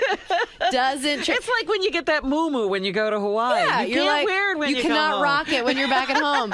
Yeah, so I learned that the hard way, but I was like 19 and he flew all the way here, so I got myself drunk enough to sleep with him. Yeah. I was like, oh, he flew so far. But now I'm older. I'm like, you can always get out of fucking someone. What is unless it that it's Tyson. What is it that it doesn't work? I mean, it's kind of like he's out of his environment. Yeah. He's hot there. He doesn't fit in with my friends. That kind of thing. Well, it was more than that. He was like pointing out gay people. Oh, I see. And he was hey, there's a gay. Oh, this is really New York. Yeah. You know, when you're in the mountains and all you're seeing is the sky, and he was like in a Dave Matthews cover band. I was 19, okay? I'm 19 years old. And but in retrospect, like, he was such a dirtbag. Like, he just wanted to... Hey, wait a second. Here's the French guy who fucked her. We just found him. my God. Oh, he's on the phone? What was it like when you were? What were you like? Did you enjoy having sex with Amy? Oh my God! It would have been nice to have a little sex with her. You were having sex with her. I was trying to have sex with her. Yeah, so what? Instead of throwing my foreskin over her shoulder. This is not sounding French. Condom. Oh, I don't know. It was the condom was grossed out too. Was your foreskin? Pretend it was upholstery. Use your imagination. You're a comedian. Oh my God! Flawless French accent. Thank you. That's wow. I trained him myself. You're a dialect coach. That's I had right. no idea. So you were a bad kid who got in trouble at school. And then you make the switch to become a comedian somehow. Yeah. First time you get on stage, a disaster, I imagine. Where do you go to become a comedian? I went to Gotham Comedy Club. Yeah. It used to be on a different street. It was like small, and I just walked by. I'd done theater, like I majored in theater, Right. so I didn't have to get over stage fright. But I Where'd you go to college? Towson University. Where the hell is that? Maryland. Yeah. Maryland. Yeah. Acting center of the world. Oh God! Yeah, everybody comes out of has Towson. churned out every I think great Meryl artist. Streep, Jack Nicholson, Right. Marlon Brando. I think Brando. He would Brando. come back and about it, have a but they couple all master went there. classes. Yeah.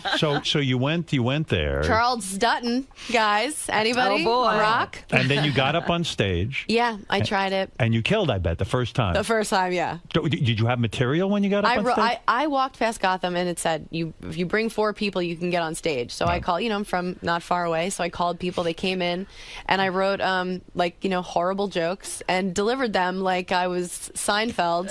Yeah. What was the first joke that you ever told? Do you know? Yes. What is it? Oh God, it was about when you're on the bus in the city. They have these things that go across town, you guys, that carry people, buses. You'll never have to worry about it. But yeah, I heard when you're on the bus, if you feel it like deflate, the tire deflate, it means like a person's getting on that's all jacked up. And it's like some woman like who comes on and her like there's like things living in her legs. I talked about that, and I talked about skywriting and how skywriting annoyed me because it always faded. And I had like a little arc to the set because I was like, so this summer if you're going to propose to somebody, guys, it was like it was horrible. Was your delivery all wrong? Was it just like... I had like some sense of timing, but Right. I have a tape of it, and it's the most. I would rather watch my parents have sex than watch myself do that again. Did your family say to you, listen, you're destroying your life, this is ridiculous, No. you don't know what you're doing, My mom was like, when are you headlining the Apollo? You Wow. are. She inflated my sense of self my whole life. Like I thought I was a model. Like I walked, Right. then you get old enough, the kids start getting mean. But Right. I walked in the first day of middle school, and I was like, "Who wants it?" Because she convinced you were the best looking girl ever. She convinced me. She was like, "You're an angel. You sparkle." And I was like, "Look what you made." Mom. Oh, So I is thought that it was bad amazing. parenting? Can some parents go overboard in inflating their kids so that they're not prepared for the world? Well, I feel like I'm glad she did that. Yeah. There's nothing that can prepare you for I mean, kids are so mean. Like they were so mean.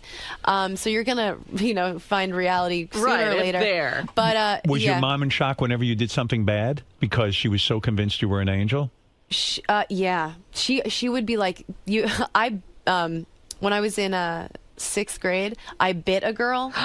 She cut me in line, and it was like the day they had steakums at the cafeteria, which I found out later is just like not at all meat. Yeah. But this girl cut me, and I didn't really bite her. I just like scared her. Right. So they call my mom, and they're like, "Amy bit someone." She's like, "You have the wrong number." And I'm like, "Mom, I was just trying to scare her." But your mother was a pushover. Hey, you Yeah. have a funny story. You went to Great Adventure one time, or one of those places, and you were Yes. waiting in line for a very long yes. time. I went to Great Adventure, Right. and I don't like amusement parks. I think Right. they're horrifying. But I went to Great Adventure, and I was with this family, and they were intense about Great Adventure. They brought us. We had to go there at 6 a.m. so we could go through the stupid safari. We saw like one thing that might have been a monkey, Right. but I think it was just like a stuffed animal. It was like a pigeon wearing ears, and then we waited for the scream machine. And there's a special line where you can wait to sit in the front seat because that's the best seat because you look like you're going to die. Right. So we wait for hours, and then it's our turn to sit in the front. And who gets to cut the whole line and take our seat? Robin. Robin cut us. Robin on the scream Quivers. machine. Robin Quivers. You cut us. Yeah, you evidently. Human being, and we're all going, Robin, we've been Did she waiting. get booed?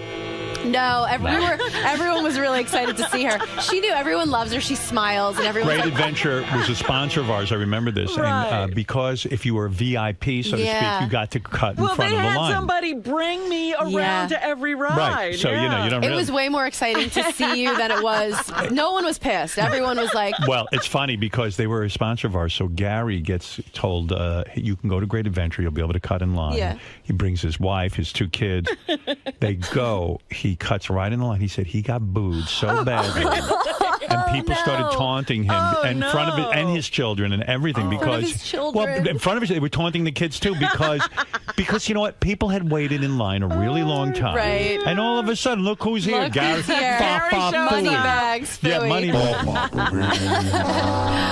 No, well, he doesn't have that He smile. said it was He doesn't so have bad. You know what it was? It was. I realize now, especially hearing Amy's story. Yeah. Like the woman who brought us around, she said, "Oh, I had Chris Rock last week and everything."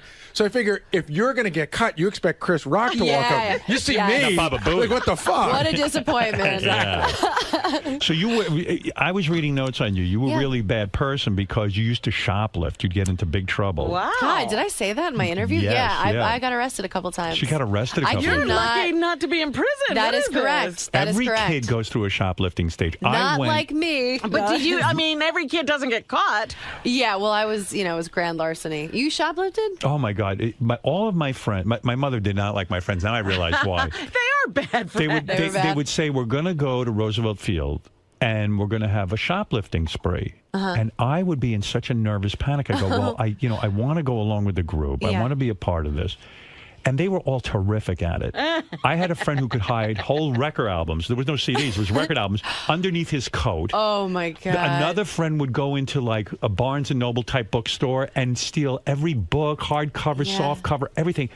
And it was sort of like a competition. So they bring me along. I'm sweating bullets. I don't want to steal anything. I have this. I'd never stolen anything in my life. Yeah. I walk into Macy's. And I saw tie tacks. Now, I don't wear ties. I'm a little kid. What are you going to do with that? What do you need a tie? But I wanted to steal something so I could be in with the crowd. Look, guys, yeah. And so I swiped a tie tack. I stuck it in my pocket. I was shitting in my pants. I came out with this tie tack like I had just won the lottery. Right. I remember bringing it home and feeling horribly. But the thing that saved me was I brought my cousin with me, and they wanted him to shoplift, and I felt in charge of him. And I said, we're going home. I don't want anything bad. I went home, thank God. All my friends got caught, and they brought the police in. They were involved in everything. But these guys couldn't They were really, trailing them. I don't know what happened, but somebody got caught in the store, and then that was it, and then it was all over for them. What was your story? You got caught? I got caught. Well, the first time I got arrested, I was out. I think it was like a junior Olympic. Like I played volleyball, and we were in San Jose, and it was something. My mom was the chaperone of this tournament, and we were going around, and I was just like stealing whatever, like candles, shot glasses, nothing like that I would ever use. All junk that you'll never need. Garbage. And I didn't get caught. The other girls got caught, and they said if anyone else did, fess up. And I'm like, we're a team, right, guys? Okay.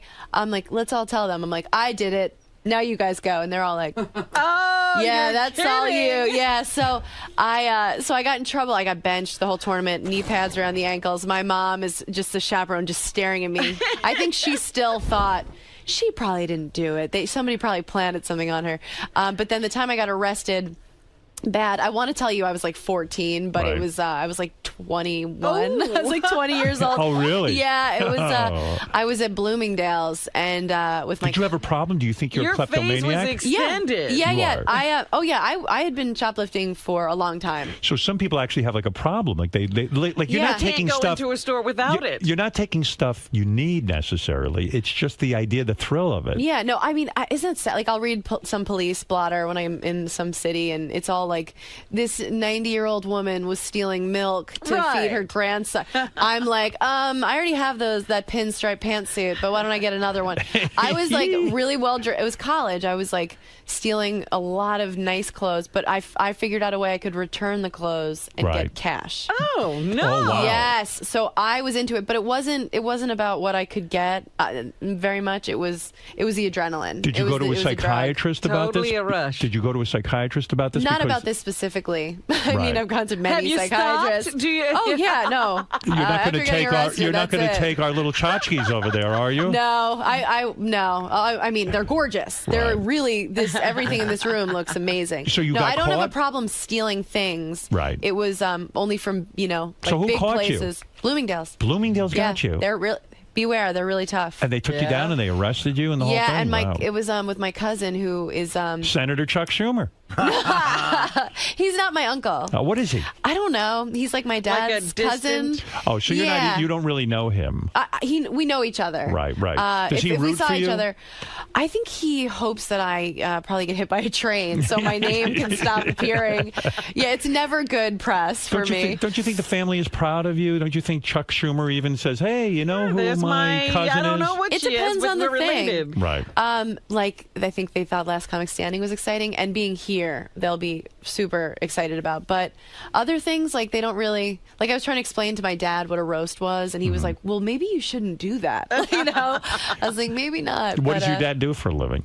He mostly just shits himself. He has MS. He lives in a hospital, but it's really somehow not sad because he still thinks he's like gorgeous.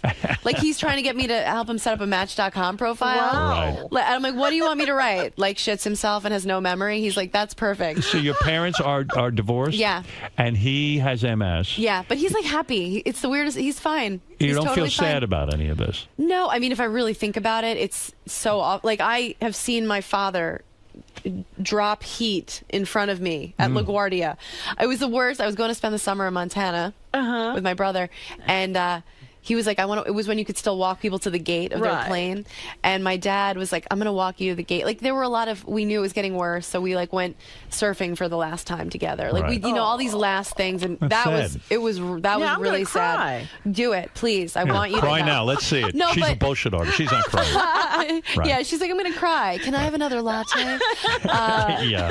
Let me wipe my tears with this That's very heavy to go surfing with your father for the last time. That was really heavy. Are you waiting for the big call from Saturday Night Live or something? Like, did you ever fantasize about being on there? Oh, yeah. Did you audition? No, I've been asked to audition. I'm like, trying to get better, and I'm an actor, but I don't really do characters. But I'm not like, my goals change so much that I want to keep getting better at stand up, and I'm getting more acting work the past couple years. It's been really good. In other words, you still enjoy doing stand-up. A lot of people, like I saw Eddie Murphy on David Letterman, who I think is one of the most brilliant stand-ups. And he was like, at 27, I was done with it. That's it. I never wanted to do it again. I can't imagine that. I mean, that would be fine if that ever happens, but I can't wait to get on stage every night. Yeah. But it some sucks guys traveling. I mean, everything other than the actual stage time is awful. Like, it's really depressing. Especially for a girl, because like guys at least go on the road and get laid. They'll get drunk. They'll get laid. After the show, I'm like, I hope no one says anything too mean to me. I'm like selling my CDs. I'm like, everyone has something. They'll be like, they'll think it's a compliment, and I'm like, they'll be like, you're a lot thinner in person, and I'm like, did you think that I wasn't going to hear that? Like, well, on TV, you're a fucking beast. Do guys hit on you at all at these clubs? A tiny bit, but they don't do it well. You know, they'll like come up and try and like make a joke. I would love to like meet a guy and be like, let's check out the Best Western. You're a successful stand-up comedian. Can you make a good living doing it nowadays, or is like income gone down because everyone's sort of hurting? The economy. No, I'm in a good position. I'm not rich. I live in a studio and ride my bike everywhere. What kind of living can a stand-up comic who's really headlining now and doing a good headlining now on TV a little bit? Yeah. You can make 100. Can you make 200? Yeah. Yeah. Wow. So you could have a good year, make 200 grand. Yeah, totally. And you travel. How many days a week you got to travel? I'm usually on the road 4 days a week. Okay. I'm trying to do it less. I'm trying to only go out maybe 1 or 2 weeks a month. Right. But the bigger you get, if you do a couple more of these Comedy Central then things, you get to do a theater. Right. And then suddenly the world is your oyster. Oh, you have a private jet. There is no road. You get to fly home, sleep in your own bed. You'll never drive have yourself sex with again. your own wife. So what's the goal? You want to be the world's greatest stand-up? No. You just want to make a living being a stand-up. You want to get more acting work. Yeah, I want to develop. I want to make... What's the best acting job you've had? I just did a movie with Steve Carell. Oh, no kidding. Yeah, it's called Seeking a Friend for the End of the World. That's a big deal. Yeah, and I'm developing a show with Comedy Central, and CBS just bought a pilot. Oh, very nice. I'm making moves, and I'm going to be on this show that's on Adult Swim called Delocated, and it's the funniest show I've ever seen. So this is it for you. You're on your way. I'm trying. I want to just, like, you know, like, what do you think? Don't you just have to keep making it interesting and fun for yourself? Yes, you do. You Right? do. Yeah, That's otherwise you go insane. Let's go to Rick. We're on with Amy Schumer. Her album Cutting is available now on iTunes. Are you referring to the fact that you cut yourself or something? That my cousin did. Yeah, my sister did. Your sister was a cutter? Well, that's what the joke is on the album. Oh, that's funny. What? Yeah, well, the way I get off stage is I say, I'll leave you with this. My little sister, used to cut herself. And then I put the mic in the mic stand and I leave. And that's the joke. That's the end of my set. After I spend an hour with these people, I leave them with nothing. Is that a reality or is that a joke? It's a joke. It's a joke. I'm not clear, but I won't press you. No, on that. my sister's a school psychologist doing really well. I see. Okay, very good. All right. Well, that's what happens. If you do cut yourself, you become a psychologist. Rick, go ahead in Pittsburgh. Hey, thanks, King. Amy, were you spanked growing up, and do you think you still deserve a spanking for all that shoplifting you did? Well, thank you for asking that. All right, that's Richard. but it is an interesting question. You know I what? was spanked growing up. And fully nude? Yeah, and once in a while a finger would slip in, and I'd be like, wait, is this punishment or not? Who was spanking you? Your Mom dad? spanked me. Your Dad mom. spanked me once because Mom made him, and he cried the whole time. But they didn't which make was you, really awkward. Did they make you pull down your pants and get spanked? I don't remember being ass out. Luckily, I was at an age where but I like totally had it coming. If they hadn't spanked me, she remembers. I what about loved that every sexual? second of Because it. I find you a very intelligent woman, Thank you. very bright, sexy woman. But you know, I could see where a guy gets intimidated because let's say we get in bed and then I want to spank you or something like that.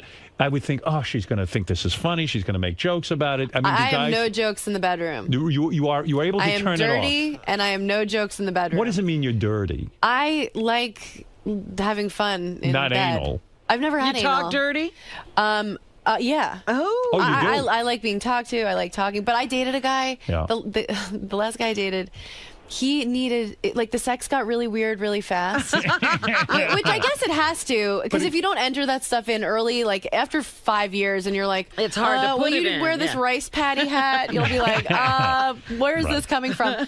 But, so it got to a place where he wanted to watch me watch porn every time, and he needed me to talk constantly about things I'd done. Oh. So at a certain point, like, I ran out of shit. Like, I started lying, and then he because started... you're not that sexually experienced. I mean, Well, there's only so many experiences. There's you only got. so much I've done. Yeah. And then, so I'm like making up stories. And then he started like fact checking. He'd be like, wait, you said, I'm like, fuck you. I haven't had a new story for like a year. Right. It was exhausting. Tell me the time that girl came on to you. Yeah. And, I'm like, right. do you really think any of this happened? At It's like some whenever I point- start dating a guy, I always pretend like maybe I'm like, I don't know, I've thought about a threesome, but. And then 6 months in, I'm like, I'm not doing that. At That's some weird. point, I mean, at some point, you know, it You just gotta like having sex, can right? get it can get exactly. Yeah, it can get like, what weird. about just fucking each other? Yeah, doesn't it What feel happened good enough being What inside of happened me? to penetration? Yeah. Come Do you need on. a lot of foreplay? Not a lot. Right. I like If a guy spanks you, you don't think that's weird, though, right? You're No. okay with. You're down with it. I'm more than down with it. Right. Oral Yeah. sex okay with you both ways? Totally. You're all right with it. Huge fan. Unless you're not circumcised. Yeah, in which case, get out of here. Gunplay. Gunplay, squeak- only on you- the high holy days. Shoot you in the foot, maybe, with my gun? All right. Let's go to Bill. Bill says he wants to say hi to Amy Schumer, the new album Cutting, available on iTunes. Go ahead, Bill. Hey, Howard. Hey, now. Hey, now. Hey, Amy. How you doing? Hi, Bill. I really love you. Thank you. All right, I don't think we're going anywhere with this. Nick, let's go to Nick in Charleston, West Virginia. Go ahead. Hey, Howard, I just want to get your opinion. Don't you think she's 10 times hotter and funnier than Whitney Cummings? Well, what about that? Are you, because you... Are sort you of, hotter because, than Whitney? yeah, first of all, yeah, No. are you hotter than Whitney Cummings? That's a definitive no. Are you friends with Whitney Cummings? Yeah. Okay. I like Whitney very much. Me too. Now, because you're a female comic, it's almost like, you know, Eddie Murphy was talking about this. He was the black comic for a while. He was like, there was no room for two. Yeah. It's like you sat in, Whitney wasn't on the comedy roast. Now, are you being compared to Whitney now? Is it like a competition? I haven't, no one has said that to me. But I think there's room for all of us, for real. I would think so. And I don't know how other people feel, but when I see a funny woman, I'm like, yes, like, trust me, I don't want to be the one. I think women are hilarious. So at Whitney, there's no sense of competition. Whitney's very funny. She's motivated. Like, Are you a Sarah great. Silverman fan? Yeah, totally. Are you a Sandra Bernhard fan? Yes. You like you root for other comics. Hell yeah, Rosie absolutely. O'Donnell, you enjoy I her? do. Yeah. I do. No, Ellen DeGeneres, you like her? Yeah. You do. So She had me on her show. I was the first female comic. She had me on her show. Do you know her personally? Just from her, Just like from, her just getting from me on the show. Yeah. All right. Let's go to Howard, can I throw in one more thing? Yes. Whitney, or I'm sorry, Whitney. Amy. You can call me whatever you want, Bill. Oh, Bill's gone. This is West Virginia. Nick, go ahead. I have masturbated to those pictures of you online many times. What pictures? Thank you. What pictures? I posed naked in Cosmo. Did you? Mm-hmm. What am I going to... Sexiest thing I've ever seen. Is that Thank true? you. Yeah. You were nude? Yeah, No hang-ups, I shot huh? at the Comedy Cellar. You have big breasts now. Thanks. Look at, what are you, like a C? Yeah. I'm going to say you're a C cup. No inhibition about that. No, I'm like, I better do it now while everything is still kind of where it's supposed to be. Did anybody say to you, like an agent or anything, like, listen, Amy, don't do this? Yeah, and I was like, bye. I'm doing this. And what'd your mom say about this? She was at the shoot.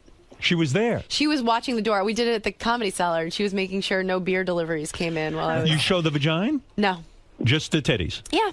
What'd you do with the I vagina? was just in underwear. I mean, they were like, "Will you take off your panties?" And I was like, "Okay." And my mom was like, "No, no." No, you I was pay for like, that. Oh, yeah. I was like, "Okay." No kidding. No, yeah. I have to see this. Check it out. Oh, you are free. Hey, thanks, Howard. Why did you bring your mom to a nude shoot? I don't know. I think. Well, I wouldn't feel sexy in front of my mom. I didn't mind it. I guess that is pretty boundaryless and disgusting, but I felt fine. Because it wasn't about it's Cosmo. So I mean, I wanted to feel sexy, but Was it was your mom more, naked too, just to support everyone you? was naked. Yeah, Beautiful, her yeah. boobs were on the floor, running around. Wow. No, it was. There's one of them. Look at you, naked. Oh. Smug over the shoulder shot.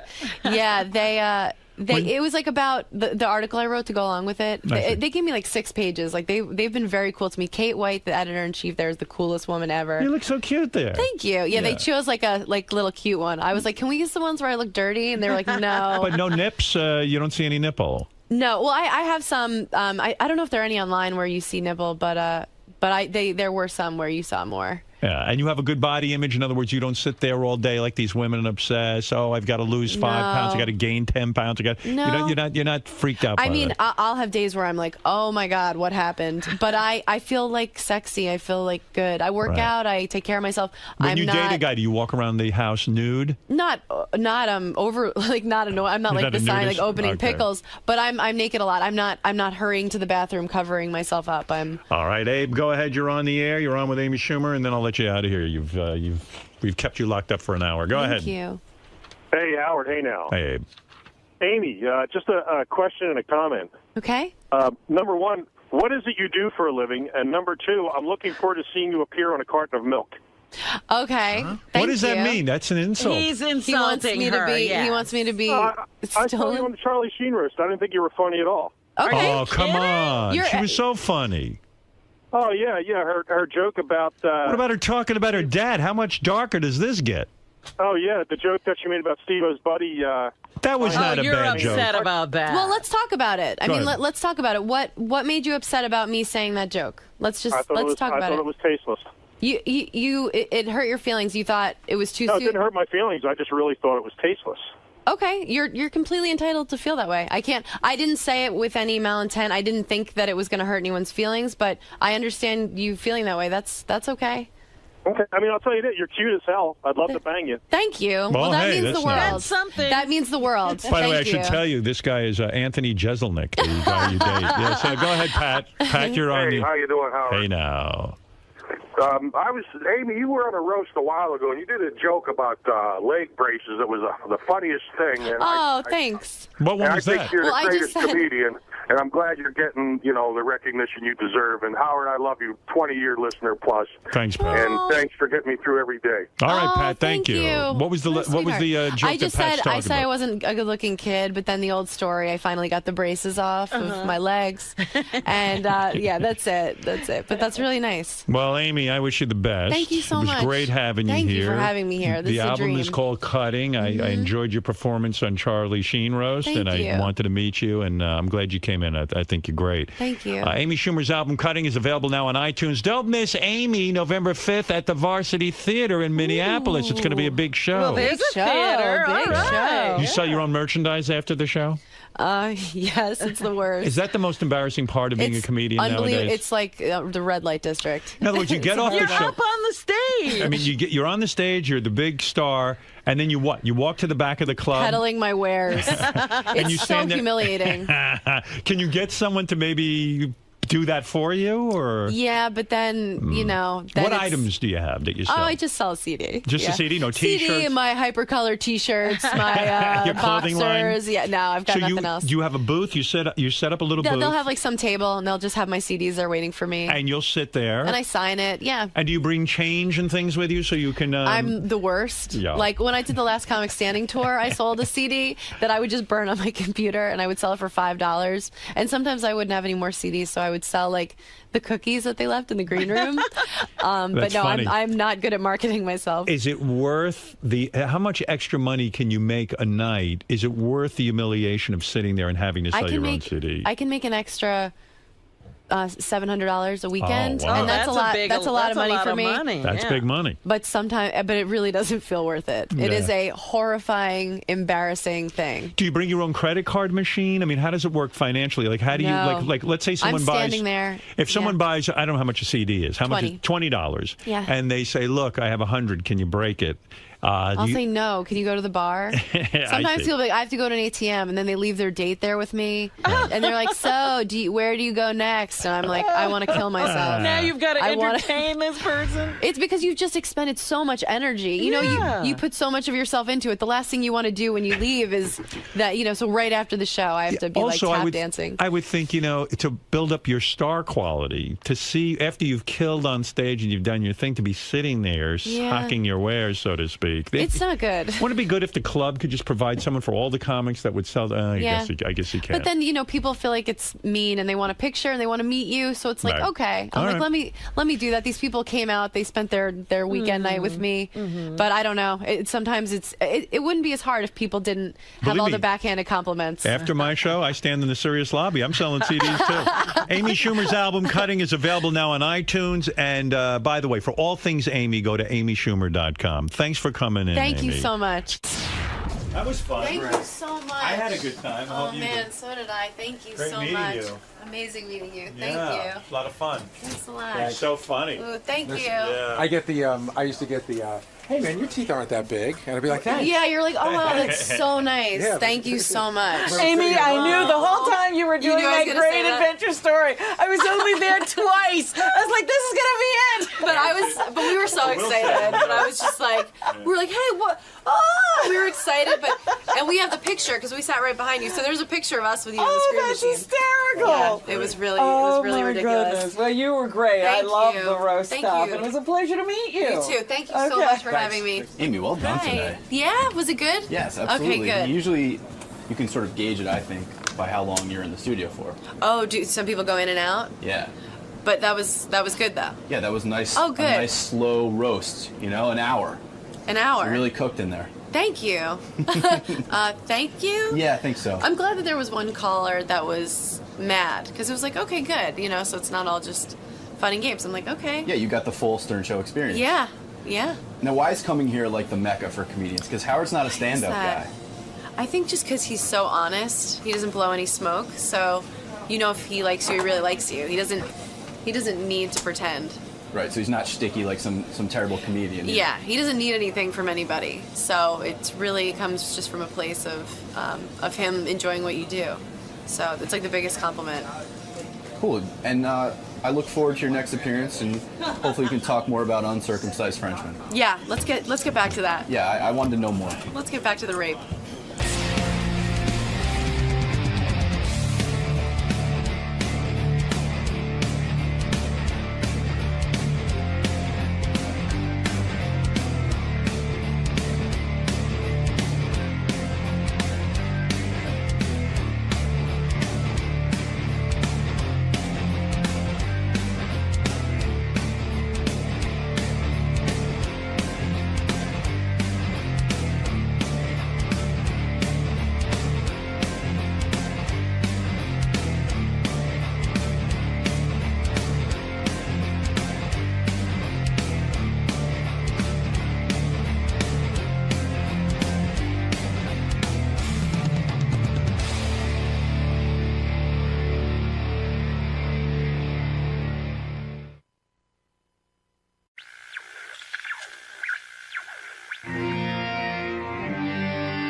Casey's on the phone. You remember Casey? You used to work here.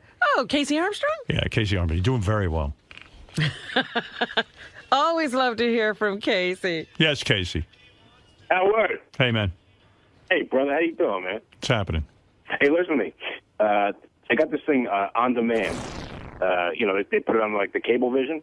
Yeah. And, you guys had an episode where all you guys took your shirts off, and I have made critiques on each one. Did we do that? When did we do that? When was that? It must have been older. No, it wasn't. It was after I left. It was. It must have been like a year ago or something like that. I don't know. I don't remember that. Didn't you leave Robin, like how are 10 you? years You're ago? very sexy. After he left. Yeah, okay, go ahead real quick, because I got to get the news. Okay, ready? All right, here we go. I'm doing it quick. Howard, first of all, I'll start with positive, all right?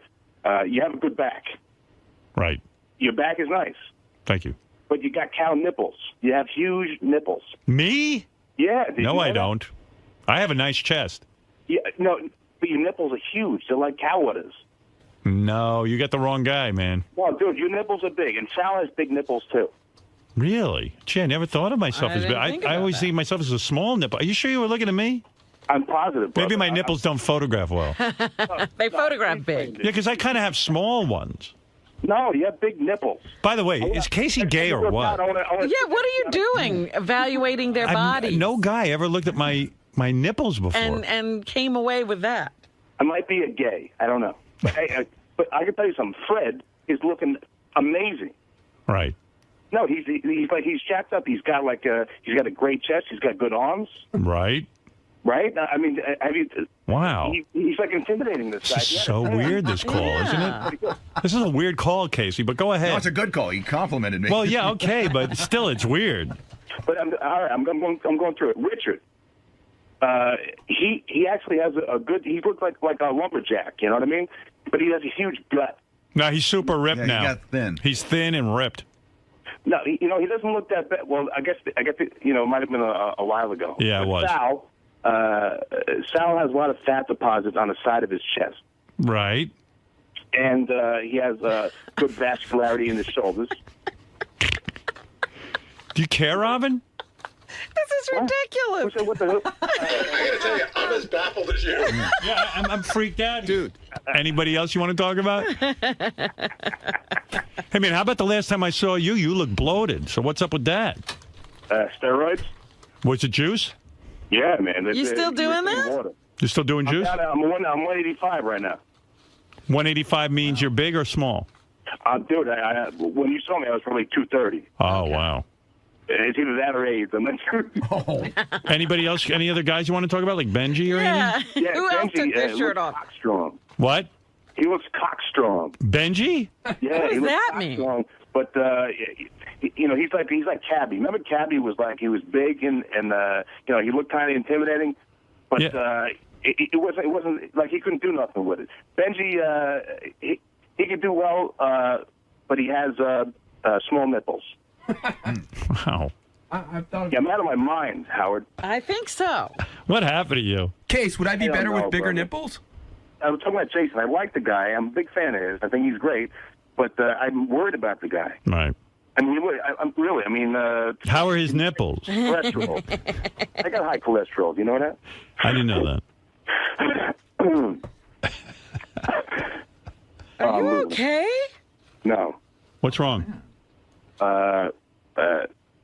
Just had a little panic attack. All good. You having a panic attack? Yes. What just happened? I don't know. Hey, do you like Lamb of God? What? What? Nice. Nice. What? I don't know. Hey. What's going on, man? Yikes. You all right, man? No. What's going on? What can we do? Talk to me. Casey. I'm on the Librium. What are you on? Librium. Librium. What is that? It's a drug. What does it do? It's for the DTs. Oh, yeah? Oh, are you an alcoholic? Oh, yeah, you know that. I didn't realize it was that bad. So when you get withdrawals, you... Where are you calling us from? I'm from I'm watching my friend's dog. You homeless? No. Oh. And who put you on Librium? the emergency room. Wow. God, this guy had the world by the balls. How did you wind up in the you wound up in the emergency room so drunk? Have you? No. It was days after. Have you ever seen Leaving Las Vegas? Yeah. Yeah. I normally don't like Nicolas Cage, but he's amazing. Is that your life? Yes. Are you getting any help? Are you talking to anyone? I'm talking to you. No, but I mean, are you talking to any psychiatrists or anything? Yeah. I've been to about 20 of them. Yeah. What do they say your problem is? Your dad? There's a whole bunch of terms that they give. You got problems. You got a diagnosis? What they say, what is it, borderline? Borderline schizo? Or just borderline personality? They say borderline. Borderline personality. And then bipolars. Yeah. And Benji is cockstrong. What does that mean? I don't know. Hey. Jeez, Casey. Casey, you ought to go on that drug Penisin.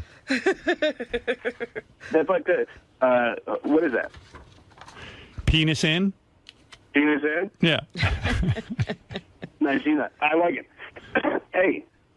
So they went to the hospital. You get hallucinating when you try to withdraw from alcohol. Did you stop drinking? No. So you're drinking with the Librium. I'm on the stuff and then I keep drinking. Yeah. Wow. Dude. What are you? I mean, thanks for calling. Dude. Yeah, I gotta go. Dude. Anything you want to promote real quick? No, not at all. I'm actually going to L.A. in 2 days. What? I'm going back to L.A. in 2 days. Where are you now? I'm in New York. Oh. Oh, I didn't know that. Yeah, I'm back in New York. Don't come in here. You're not going to invite him down? No. Dude. Hey, is Benji cockstrong? Case, is Benji cockstrong? I think Benji is cockstrong. I don't know if I mentioned that. Yeah. And you have big nipples. I do miss Casey. He was fun when he worked here. He was amazing and but he just went crazy. Very, very concerned. Yeah. Sorry to hear all these problems, dude. You had the world by the balls. You know. This is one of the best looking guys ever. Did the doctors put you on the Librium here? What? I'm very happy. Did you fuck any more trannies? You know, that hurts, Howard. And not That's really the gonna only respond to thing? that. You're not? Oh, jeez. What is this coughing thing? I don't know. Do you still go to the gym even though you drink like a fish? Yeah, I'm dude, I'm ripped. Really? Have you got 185. Are you talking to your mother? Have you seen her? Love her. Good, okay. Right. And what does she say about all this? Well, she does the best that she can, and, but I make my own decisions. Sure. You're making some great decisions. Hey, did I mention that Benji is cockstrong? All right, hey, listen, Case. It's good to hear from you. Good hearing from you, my man. Wait a second. David Arquette wants to talk to you, okay? Yeah. Hold on. Let me make sure I don't lose you. Go ahead, David. Hey. Hey, now. What's up? How are you, Casey? Hi, David. How are you, sir? I'm good, buddy. By the way, everyone has to vote for David Arquette. We voted for you last week. Hey, thank you, guys. Yeah, and is Courtney going to stay home this week? No. Yeah, Susan's hot, bro. Hey, man, but I was just hearing you, and, it sounds like you're going through a hard time. I'm looking for a little bit of God's mercy. Yeah, well, you're on the right track. I mean, you could do stuff to, get your stuff together. You just start facing some of the shit you're going through, really look at yourself. And there's ways of doing that, and there's places you could go to get some help. Have you gone anywhere to get help, Casey? Too many, yes. Yeah. Well, it's time to go again. Do you understand that they put me on this shit like 20 years ago, right? It was it was new, and now they don't know how to get people off it. Casey, yeah. what do you do you primarily drink, or are you into coke and all that shit? No, I have narcolepsy. Yeah. You know what that is? Yeah. So they gave me Ritalin 20 years ago. All right. And, that's speed. You know, speed induces psychosis. Yeah, I think it's kind of, it might be what's happening now, but see, what happens is every time I go to rehab, they say you have to go cold turkey, and I won't do it because it's a horror and it's terrible. When I go to jail, that's what they do. It's the worst ever. I can't explain it. How many times have you been in jail? 4 times. 4? And they make you go cold turkey, and what, you can't handle it? Oh, dude, you have no idea.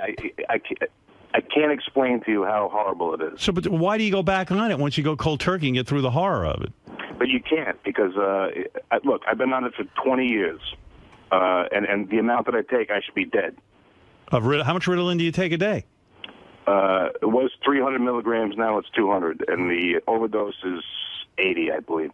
Wow. Hey, David. Yeah. He's hardcore, huh? Yeah, but, you know, a lot of that stuff is that people, like, medicate so much to, you know, I mean, some of that is necessary when you have certain conditions. But like David, what were you doing? David. Go on like get involved with his thing. As crazy as some people might think, he does have results with people that really want it. And what, Dr. Drew? Yeah, and a lot of that stuff is also not coming to terms with who you are and just getting real with yourself and answering some of the hard questions, forgiving yourself for some of the shit that you've done, sort of like starting over, you know, dealing with the past, cleaning up the past, and then going ahead. And were you as bad as him, David? I have different problems. I mean, everyone's got their own issues. But you were primarily drinking, right? Come on. You were primarily drinking, right? Primarily drinking, but, you know, when I was younger, I had drug problems, and when I had this last thing, I did ecstasy a couple times and mushrooms and shit like that. Are you in any condition to really be giving KC advice? I mean, you're sober and everything? Oh yeah, I'm almost 10 months sober. Okay, what do you think of that, Casey? For me, it's like a real No, I was sober. What? I was sober, and I hated it. It was worse than this. What are you talking about? He wants to be a drunk. He never was sober. When were you sober? I went to rehab. Don't you remember? I went there. I was sober for 4 months. And you hated it? I hated it. It was the worst possible thing ever. Oh, my. Did you do anything to, like, you know, try to, like, face... See, part of it's, like, you get all these feelings back, and it becomes really difficult. And then you have to, like, get some sort of tools to be able to deal with those feelings. You hear what he's saying? Casey, how much are you drinking a day? Dude, you know what I want to do? I'm like a bottom. Like at one point, you're a bottom. I knew it. Always suspected. You know, with the gay stuff. For 1 minute, we're talking serious now. Okay. Yes. All right. We are joking. Just tell me, how much are you drinking a day? About 20 to 30 shots. A day? Yep. 20 to 30 shots a day. David, did you drink that much? Not really, no. Wow. Casey's hardcore, huh? Yeah. And you'll never see me drunk, ever. Congratulations. I mean, 20, 30 shots a day, and they never see you drunk. You'll never see you drunk. We see you drunk. You're one of the greatest alcoholics of all time. Bukowski said everything shits and then it dies. So what do you think of that? I think you're fucked. I think you got to get into some rehab, dude. That's what David's giving you good advice. And you don't just get sober, as David says, you have to start working on all the things that make you want to get drunk. Yeah, that's the thing. You do a lot of this stuff to numb yourself. I mean, there's certain stuff within your chemical balance that, you know, they probably could figure out a better, you know, system for you. I don't take anything personally, and when I went into rehab, I refused any kind of like the stuff that they give you there to kind of wean you off and all that stuff. But bro, they won't though. That's my problem because you probably would need some kind of program to like, you know, put little medications together to just keep you stable. And you know what's crazy? KC has such discipline with his eating and with his gym and with all that. But it doesn't matter. And then you would even think with all that vanity and working out and stuff, he would like lay off the sauce. No, I'll go to the gym hammered. Wow. It doesn't matter. But here's the problem, David. You probably know what I'm talking about. What they're going to do every time I go to the rehab. I've been there a bunch of times, and I usually end up telling them to go fuck themselves because what they say is you have to go cold turkey. They don't wean you off. They have nothing to give you. So there's no way out. Oh, dude, you could do it. You're a strong young guy. You could get off it. Howard, I can't explain to you. All right, so it's uncomfortable. You just do it. It's not uncomfortable. It's dementia. What happens is you think that you're gonna die and that nobody can. But how long does that last? A couple of days? No, it lasts until you start taking the shit again. Oh. It depends on the rehab you're going to. That's why I think like Dr. Drew's got a solid like group of doctors and things going on. Like they know how to address that if you have any mental issues that you need sort of mood stabilizing stuff. But some of the other stuff that you're probably overdoing is probably, making you. Did I just hear a clown horn? I was going to say, that's perfect, David, while you're giving advice. Well, David, that's David's technique. He entertains you. I've seen him, and it looks like he knows what he's talking about. But he knows. Even if I went to him, they would say, look, you stop this cold turkey. This is what it says in the book, because they have no idea what the fuck to do with it, because it's so new. They have no idea what this shit does to you. Yeah. All right, look, we're not going to get this solved now. Casey, get yourself to fucking rehab. Go to Dr. Drew or somebody. Yeah, don't go back to L.A. Yeah. Go to rehab. Just start getting honest with yourself. And then, try to, like, get just move in a better place. Well, I'll tell you what. You know what? The only thing that this has given me is make me become an amazing actor. Nice. All right. Listen, Casey, I got to go. Hey, David, I got to go. I got to go do the news. Guys. All right, later. We will be watching you tonight on Dancing with the Stars. Thank you. All the best, Casey. Am I going to see you tomorrow or something? I'm coming in next week. So next week, okay. I'm coming into town. So. All right, good. I'll see you next week, David. Casey, take care of yourself, will you, pal? Really, get off that shit. You got the discipline to do it. It's enough. I'm going to L.A. and it's unattractive. I'm going to pose nude, and my mom is coming, and she's going to put her hand over my private parts, like Amy. All right. Listen, go get some help. I mean it. Stop the nonsense. You can get off that shit. You're going to get big tits like me if you don't calm down. No, just nipples. Your chest is good. It's the nipples. All right, Case. Thank you. Did I mention Veggie's Cockstrong? And thanks to David Arquette for calling in and trying to help Casey. Goodbye. Guys, bye. Very depressing. God damn it. What, Casey? That was... It was bad? What? Hello? Oh, he's gone. Now he's going to beat himself up for a bad appearance. It was a great appearance, but I'm worried about the guy. I like him. Yeah, Ralphie, go ahead. Hey now. Hey now. That really was the most bizarre call from Casey. You're talking about a bit you did 2 years ago. I know. Current. But, I just think it's funny when you guys always talk about Casey, you, Robin, and everybody. It's like, oh, my God, what a shame, what a shame. And it's just because he's good looking. I mean, if he wasn't good looking, nobody would really care. Yeah, in a way, you're right. You're absolutely right. If he was a mess, we'd expect this to happen. Expect that. It's like, wow, he's good looking. The weird thing with Casey is the guy works out so intensely, and not only that, he looks like a supermodel. And it's like, wow, how could a guy that disciplined and that into his look be into that drinking and everything? You're thinking of Casey, when he used to work there. I don't think he, he's been that guy. Yeah, I think he's got some miles on him now. Oh yeah, he's not looking that good. Well, you said like when you saw him last time, he's bloated. He was a little scary. Yeah. Yeah, he's frightening. I hope he pulls it together. Good looking or not. I mean, I did like the guy. The guy worked with me so many years. He's a good dude. Yeah, well, I don't know. It doesn't seem he's been trying to pull it together for a while. I don't think that's going to happen. And Ralph, can you defend my nipples? I don't think they're overly big. No, that was kind of strange. No. Thank you. Yeah. All right. I just had to start laughing in the middle because I was like, what is this? Yeah, I know. It was weird. Hey, I want to talk about your bodies. We weren't looking for any feedback. All right, thank you. Benji is cockstrong. What's that, Casey? Benji is cockstrong. Right. Way to get that drop right away. Right. You have big nipples. What do you think of Ralph, Casey? He didn't say anything about Ralph. Well, you could have just said he has big nipples. Yeah, you have big nipples. What the fuck is wrong with you? Actually, people have said that about me, so. All right. Thank you, Ralph. Goodbye. Ralph actually does have big nipples. He does? You have big nipples.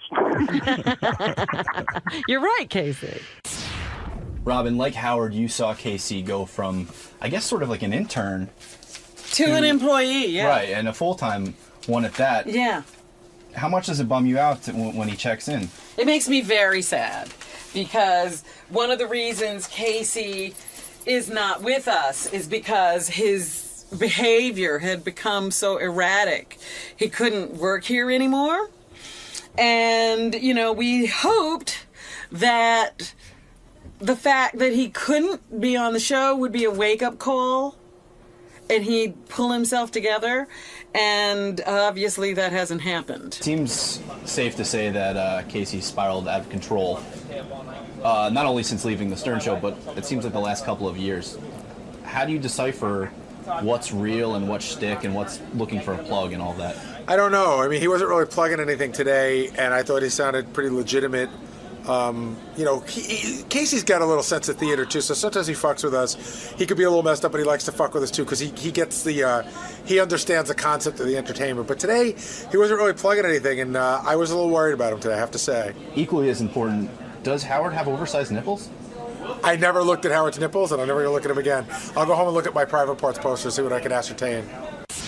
Richard comes to me and tells me, "Oh, did you get snow on Saturday?" I'm like, "Yeah." So him and Kristen went up way upstate New York to go get their makeup done for a party they were doing in the city. Like, they literally traveled far. They get up there, they get dropped over the train. It's snowing like crazy, right? No trains are coming. So they're calling this, they're calling that. So he's the idiot that calls 911. Oh, I said, "Why didn't you call the local I go, "What town are we in?" He goes, "Mayapack." I go, "Why didn't you call the Mayapack police?" He goes, "I don't know. We don't." They called 911. You're lucky they didn't get arrested. No. Why did they call 911? I don't because understand. They were at the train station. It was snowing really hard, and no trains were coming. They called every cab company. They called the MTA. Unbeknownst to them, MTA had been shut down. They didn't know that. 1 minute. So they were stuck, and they couldn't get home. So I said to him, "Why didn't you call the local police?" And he goes, "I didn't think of that." So I don't know what happened when he called 911, but the other funny thing is, this is so they could do this. That's the funniest part. That's so they traveled like an hour upstate to do that, to come back into the city to go to a party or something. He said they stayed in Sleepy Hollow. Well, your point is, these are the idiots who stay on the beach in a hurricane. Like, you see it snowing. Well, no, he got up there, and then it started to snow. I'm not saying that. I'm saying... But he knew the bad weather was coming. No, but what I am saying is, 911 is for emergencies, not because the train Not because you went trick-or-treating. Not because the train didn't come. Trying to get your werewolf, man. Excuse me now, I can't get a lift to the Halloween party. I need my makeup. Robin, anything else in the news? Halloween is tonight, and it's a fun holiday for kids, but parents need to remember a few tips to keep their kids safe. Janet Brooks with Safe Kids Utah urges safety on the streets, asking drivers to be especially mindful of trick-or-treaters crossing the road. I can't believe anybody lets their kids trick-or-treat anymore. It's so fucking dangerous. Yeah, do those masks still work so poorly that you really can't see anything when you're out there? You have no peripheral vision. It's awful. Really, you are sort of like a sitting duck on the road. Yeah. Other tips for parents to follow are to make sure costumes are flame resistant, fit properly to prevent tripping, and to use reflective tape on both the outfits and treat bags so kids can be seen. Parents should also check over all treats for any signs of tampering before letting their kids eat them. A flame resistant costume. Most people don't go to the store and buy, They just like dress up in like some clothes, and then you go to some asshole's house, you got a bunch of pumpkins with candles in them, and your kid's on fire. Stay home. There's a million things that are going to go wrong. It's inevitable.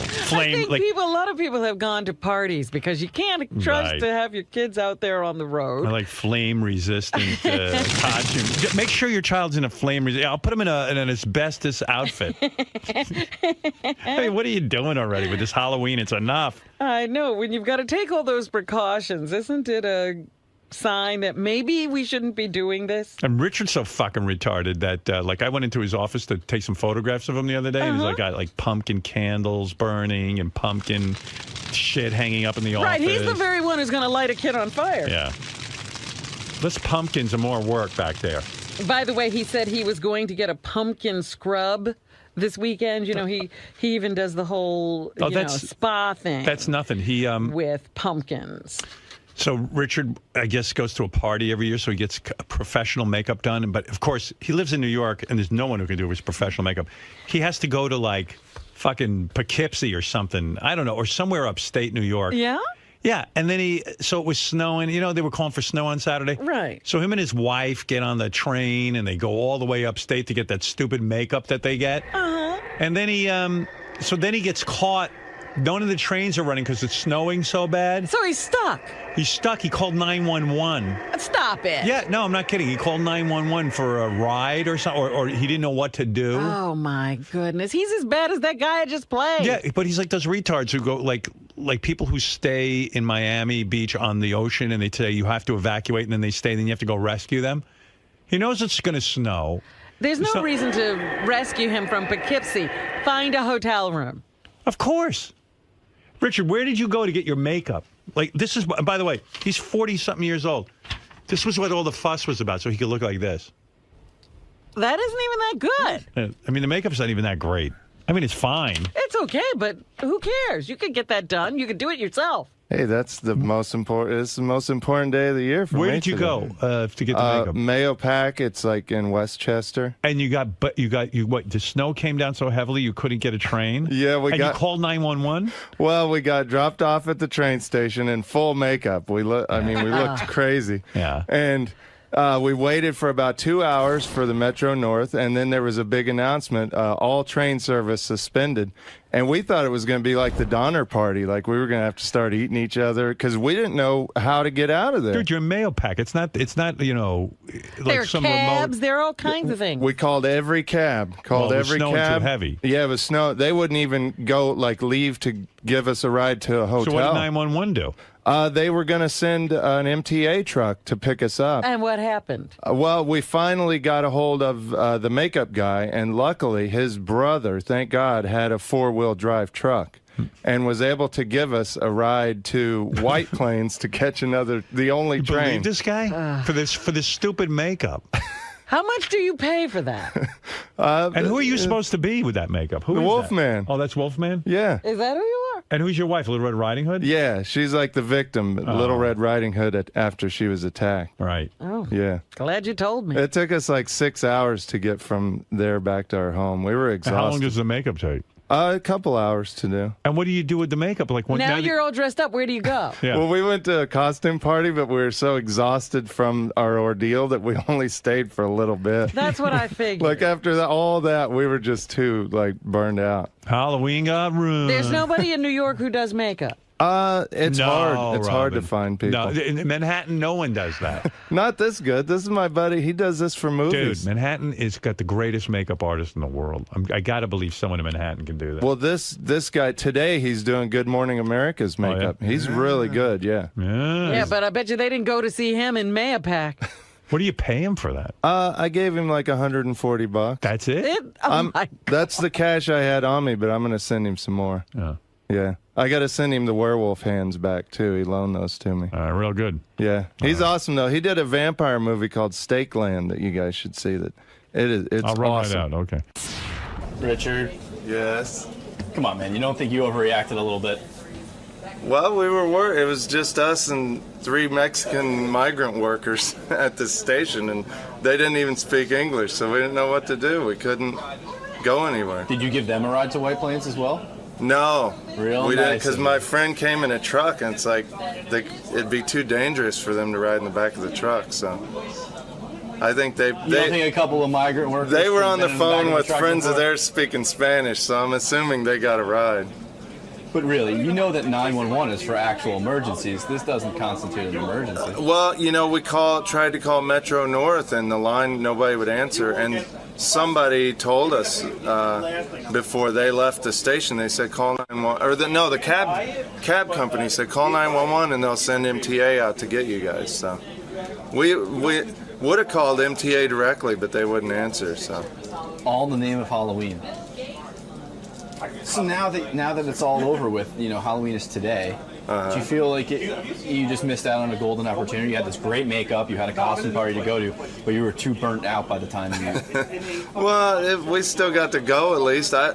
We could have been, had our own little two-person costume party at the train station that night and froze to death, so... I'm glad we at least made the costume party. But as far as your Halloween dreams go, I feel that they were sort of shattered. Yeah, Mother Nature can be a real bitch sometimes, and I'm very angry that she fucked up Halloween a little bit. And Mother Nature, that bitch. She is. She's a fickle bitch. She could have had it snow on November 1st, and it would have been totally fine, but to do it before Halloween is unforgivable. Kind of like waking up on Christmas morning and realizing you didn't get the toy you wanted. Yeah, or like Chris, or no, this fucking Mother Nature, she always pisses me off. Last year, she fucked me over too, because she made a blizzard the day after Christmas. Not on Christmas. We couldn't have a white Christmas. She had it the day after. That's like saying to me, fuck you and your white Christmas. I'm going to make it white on December 26th. What a biznatch. She is a total... I love global warming. Fuck her. Fuck Mother Nature. Great cans. I'm going to go use a bunch of hairspray right now just to piss her off. Hell of a body, though. Yeah. I'm going to throw all my plastic in the garbage, not recycle. Fuck Al Gore. Fuck Mother Nature. Halloween rules. How about throwing some of them soda rings into the ocean, too? Exactly. Catch a couple fish. Get some dolphins' noses bound up by those fucking goddamn soda rings. We're going to start eating tuna that isn't dolphin-friendly. Fuck yeah, I'm going to burn some rubber tires out in my yard, Fuck Mother Nature, that bitch. I'll learn that, broad. I'll teach you, bitch. I'll learn her well. I mean, good. Teach you not to make it snow on my favorite fucking holiday, you fucking biatch. You said it, sir. I think we all learned something from your ordeal today. I think we learned that I'm an idiot. And I am as well. Happy Halloween, sir. Happy Halloween.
Jackie the Joke Man Martling was on Superfan Roundtable. Wow.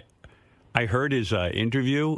Mutt did a great interview with Jackie, and Jackie was just, again, talking about his contract negotiation and why he isn't with the show. And this is hysterical. I mean, look, they were asking him about it. Yeah, but I mean... But it's all it's so misguided. Why would you even continue to talk about it? See, if I play it, you're going to get all worked up, as I did when I heard it, but... Because you're going to start arguing with a piece of tape. Well, work me up. All right. I love Jackie logic. All right, but okay. I'll stop it when I need to correct something. All right. Or at least give my interpretation. You want to get worked up? I know it's going to happen. I always think that I'm over it. But he'll get to me, I'm sure. But you know what the funny thing is? We are over it. I don't spend any time in the day going, thinking about it. Jackie was back here, but you know what? It actually made me sad when I heard this because he's his own worst enemy. Because he still, to this day, doesn't understand what he did. Thank God. To his own career. And thank God we don't take him back. Yeah. Oh, yeah. Because this would go on again. It would. Robin... It's been 10 or 15 years. He hasn't learned a thing. It's so clear to me. That's the beauty of Jackie. He hasn't. I don't know if he's in therapy. I don't know what he does, but he has not figured it out. And that's my point. People don't change. Well, some people do, but not Jackie. Okay, fair enough. Here we go. Well, Howard would say that you just didn't show up one day and left him hanging, and then you didn't have you. By the way, just so Mutt knows, I would never say that. There for months. But every time that I was out negotiating. Out negotiating. You know, I said to Gary when I heard this, I called him up. I said, how is it that me, Robin, Fred, you, how is it we managed? We all had to negotiate. We all had to negotiate, whether it was with Mel directly or, through Don or Tom, or whatever. But how is it we all ended up never missing a day of work, even with our negotiations, quote unquote? Jackie always had to leave. Yeah. Sometimes for weeks. And to me, it always felt like, hey, I can walk away, you guys carry on, and when I'm done negotiating, just how did we all manage to get a contract without walking out the door? But by the same token, it wasn't that he left us hanging. Yeah. It was that we didn't know he wasn't showing up. Mutt said we'd get all worked up again when we heard this. He knows. He listens. They did the same thing. And I've said this on the air did? many millions of times, But but listen. nobody wants to hear it. I didn't do that. I would never have done that. For all anybody can break my balls, I'm a professional guy. We were trying to negotiate. Then my lawyer didn't hear back from Tom for 2 months. So we had a meeting with Tom, and we went in, and my lawyer said, listen. First of all, they didn't hear back from Tom for 2 months because I was very aware of what was going on. He said, Jackie and your lawyer, this is the final offer. And it was a very, very healthy offer. More than I think most guys in radio would drop dead if they saw this offer. And they said, Jackie, this is it. Either you take it or leave it. We can't keep going on, or we have to move forward and find somebody new. Now, I don't understand. Now, is he still working or is he not working? He's not working. Okay. He's negotiating. So they told him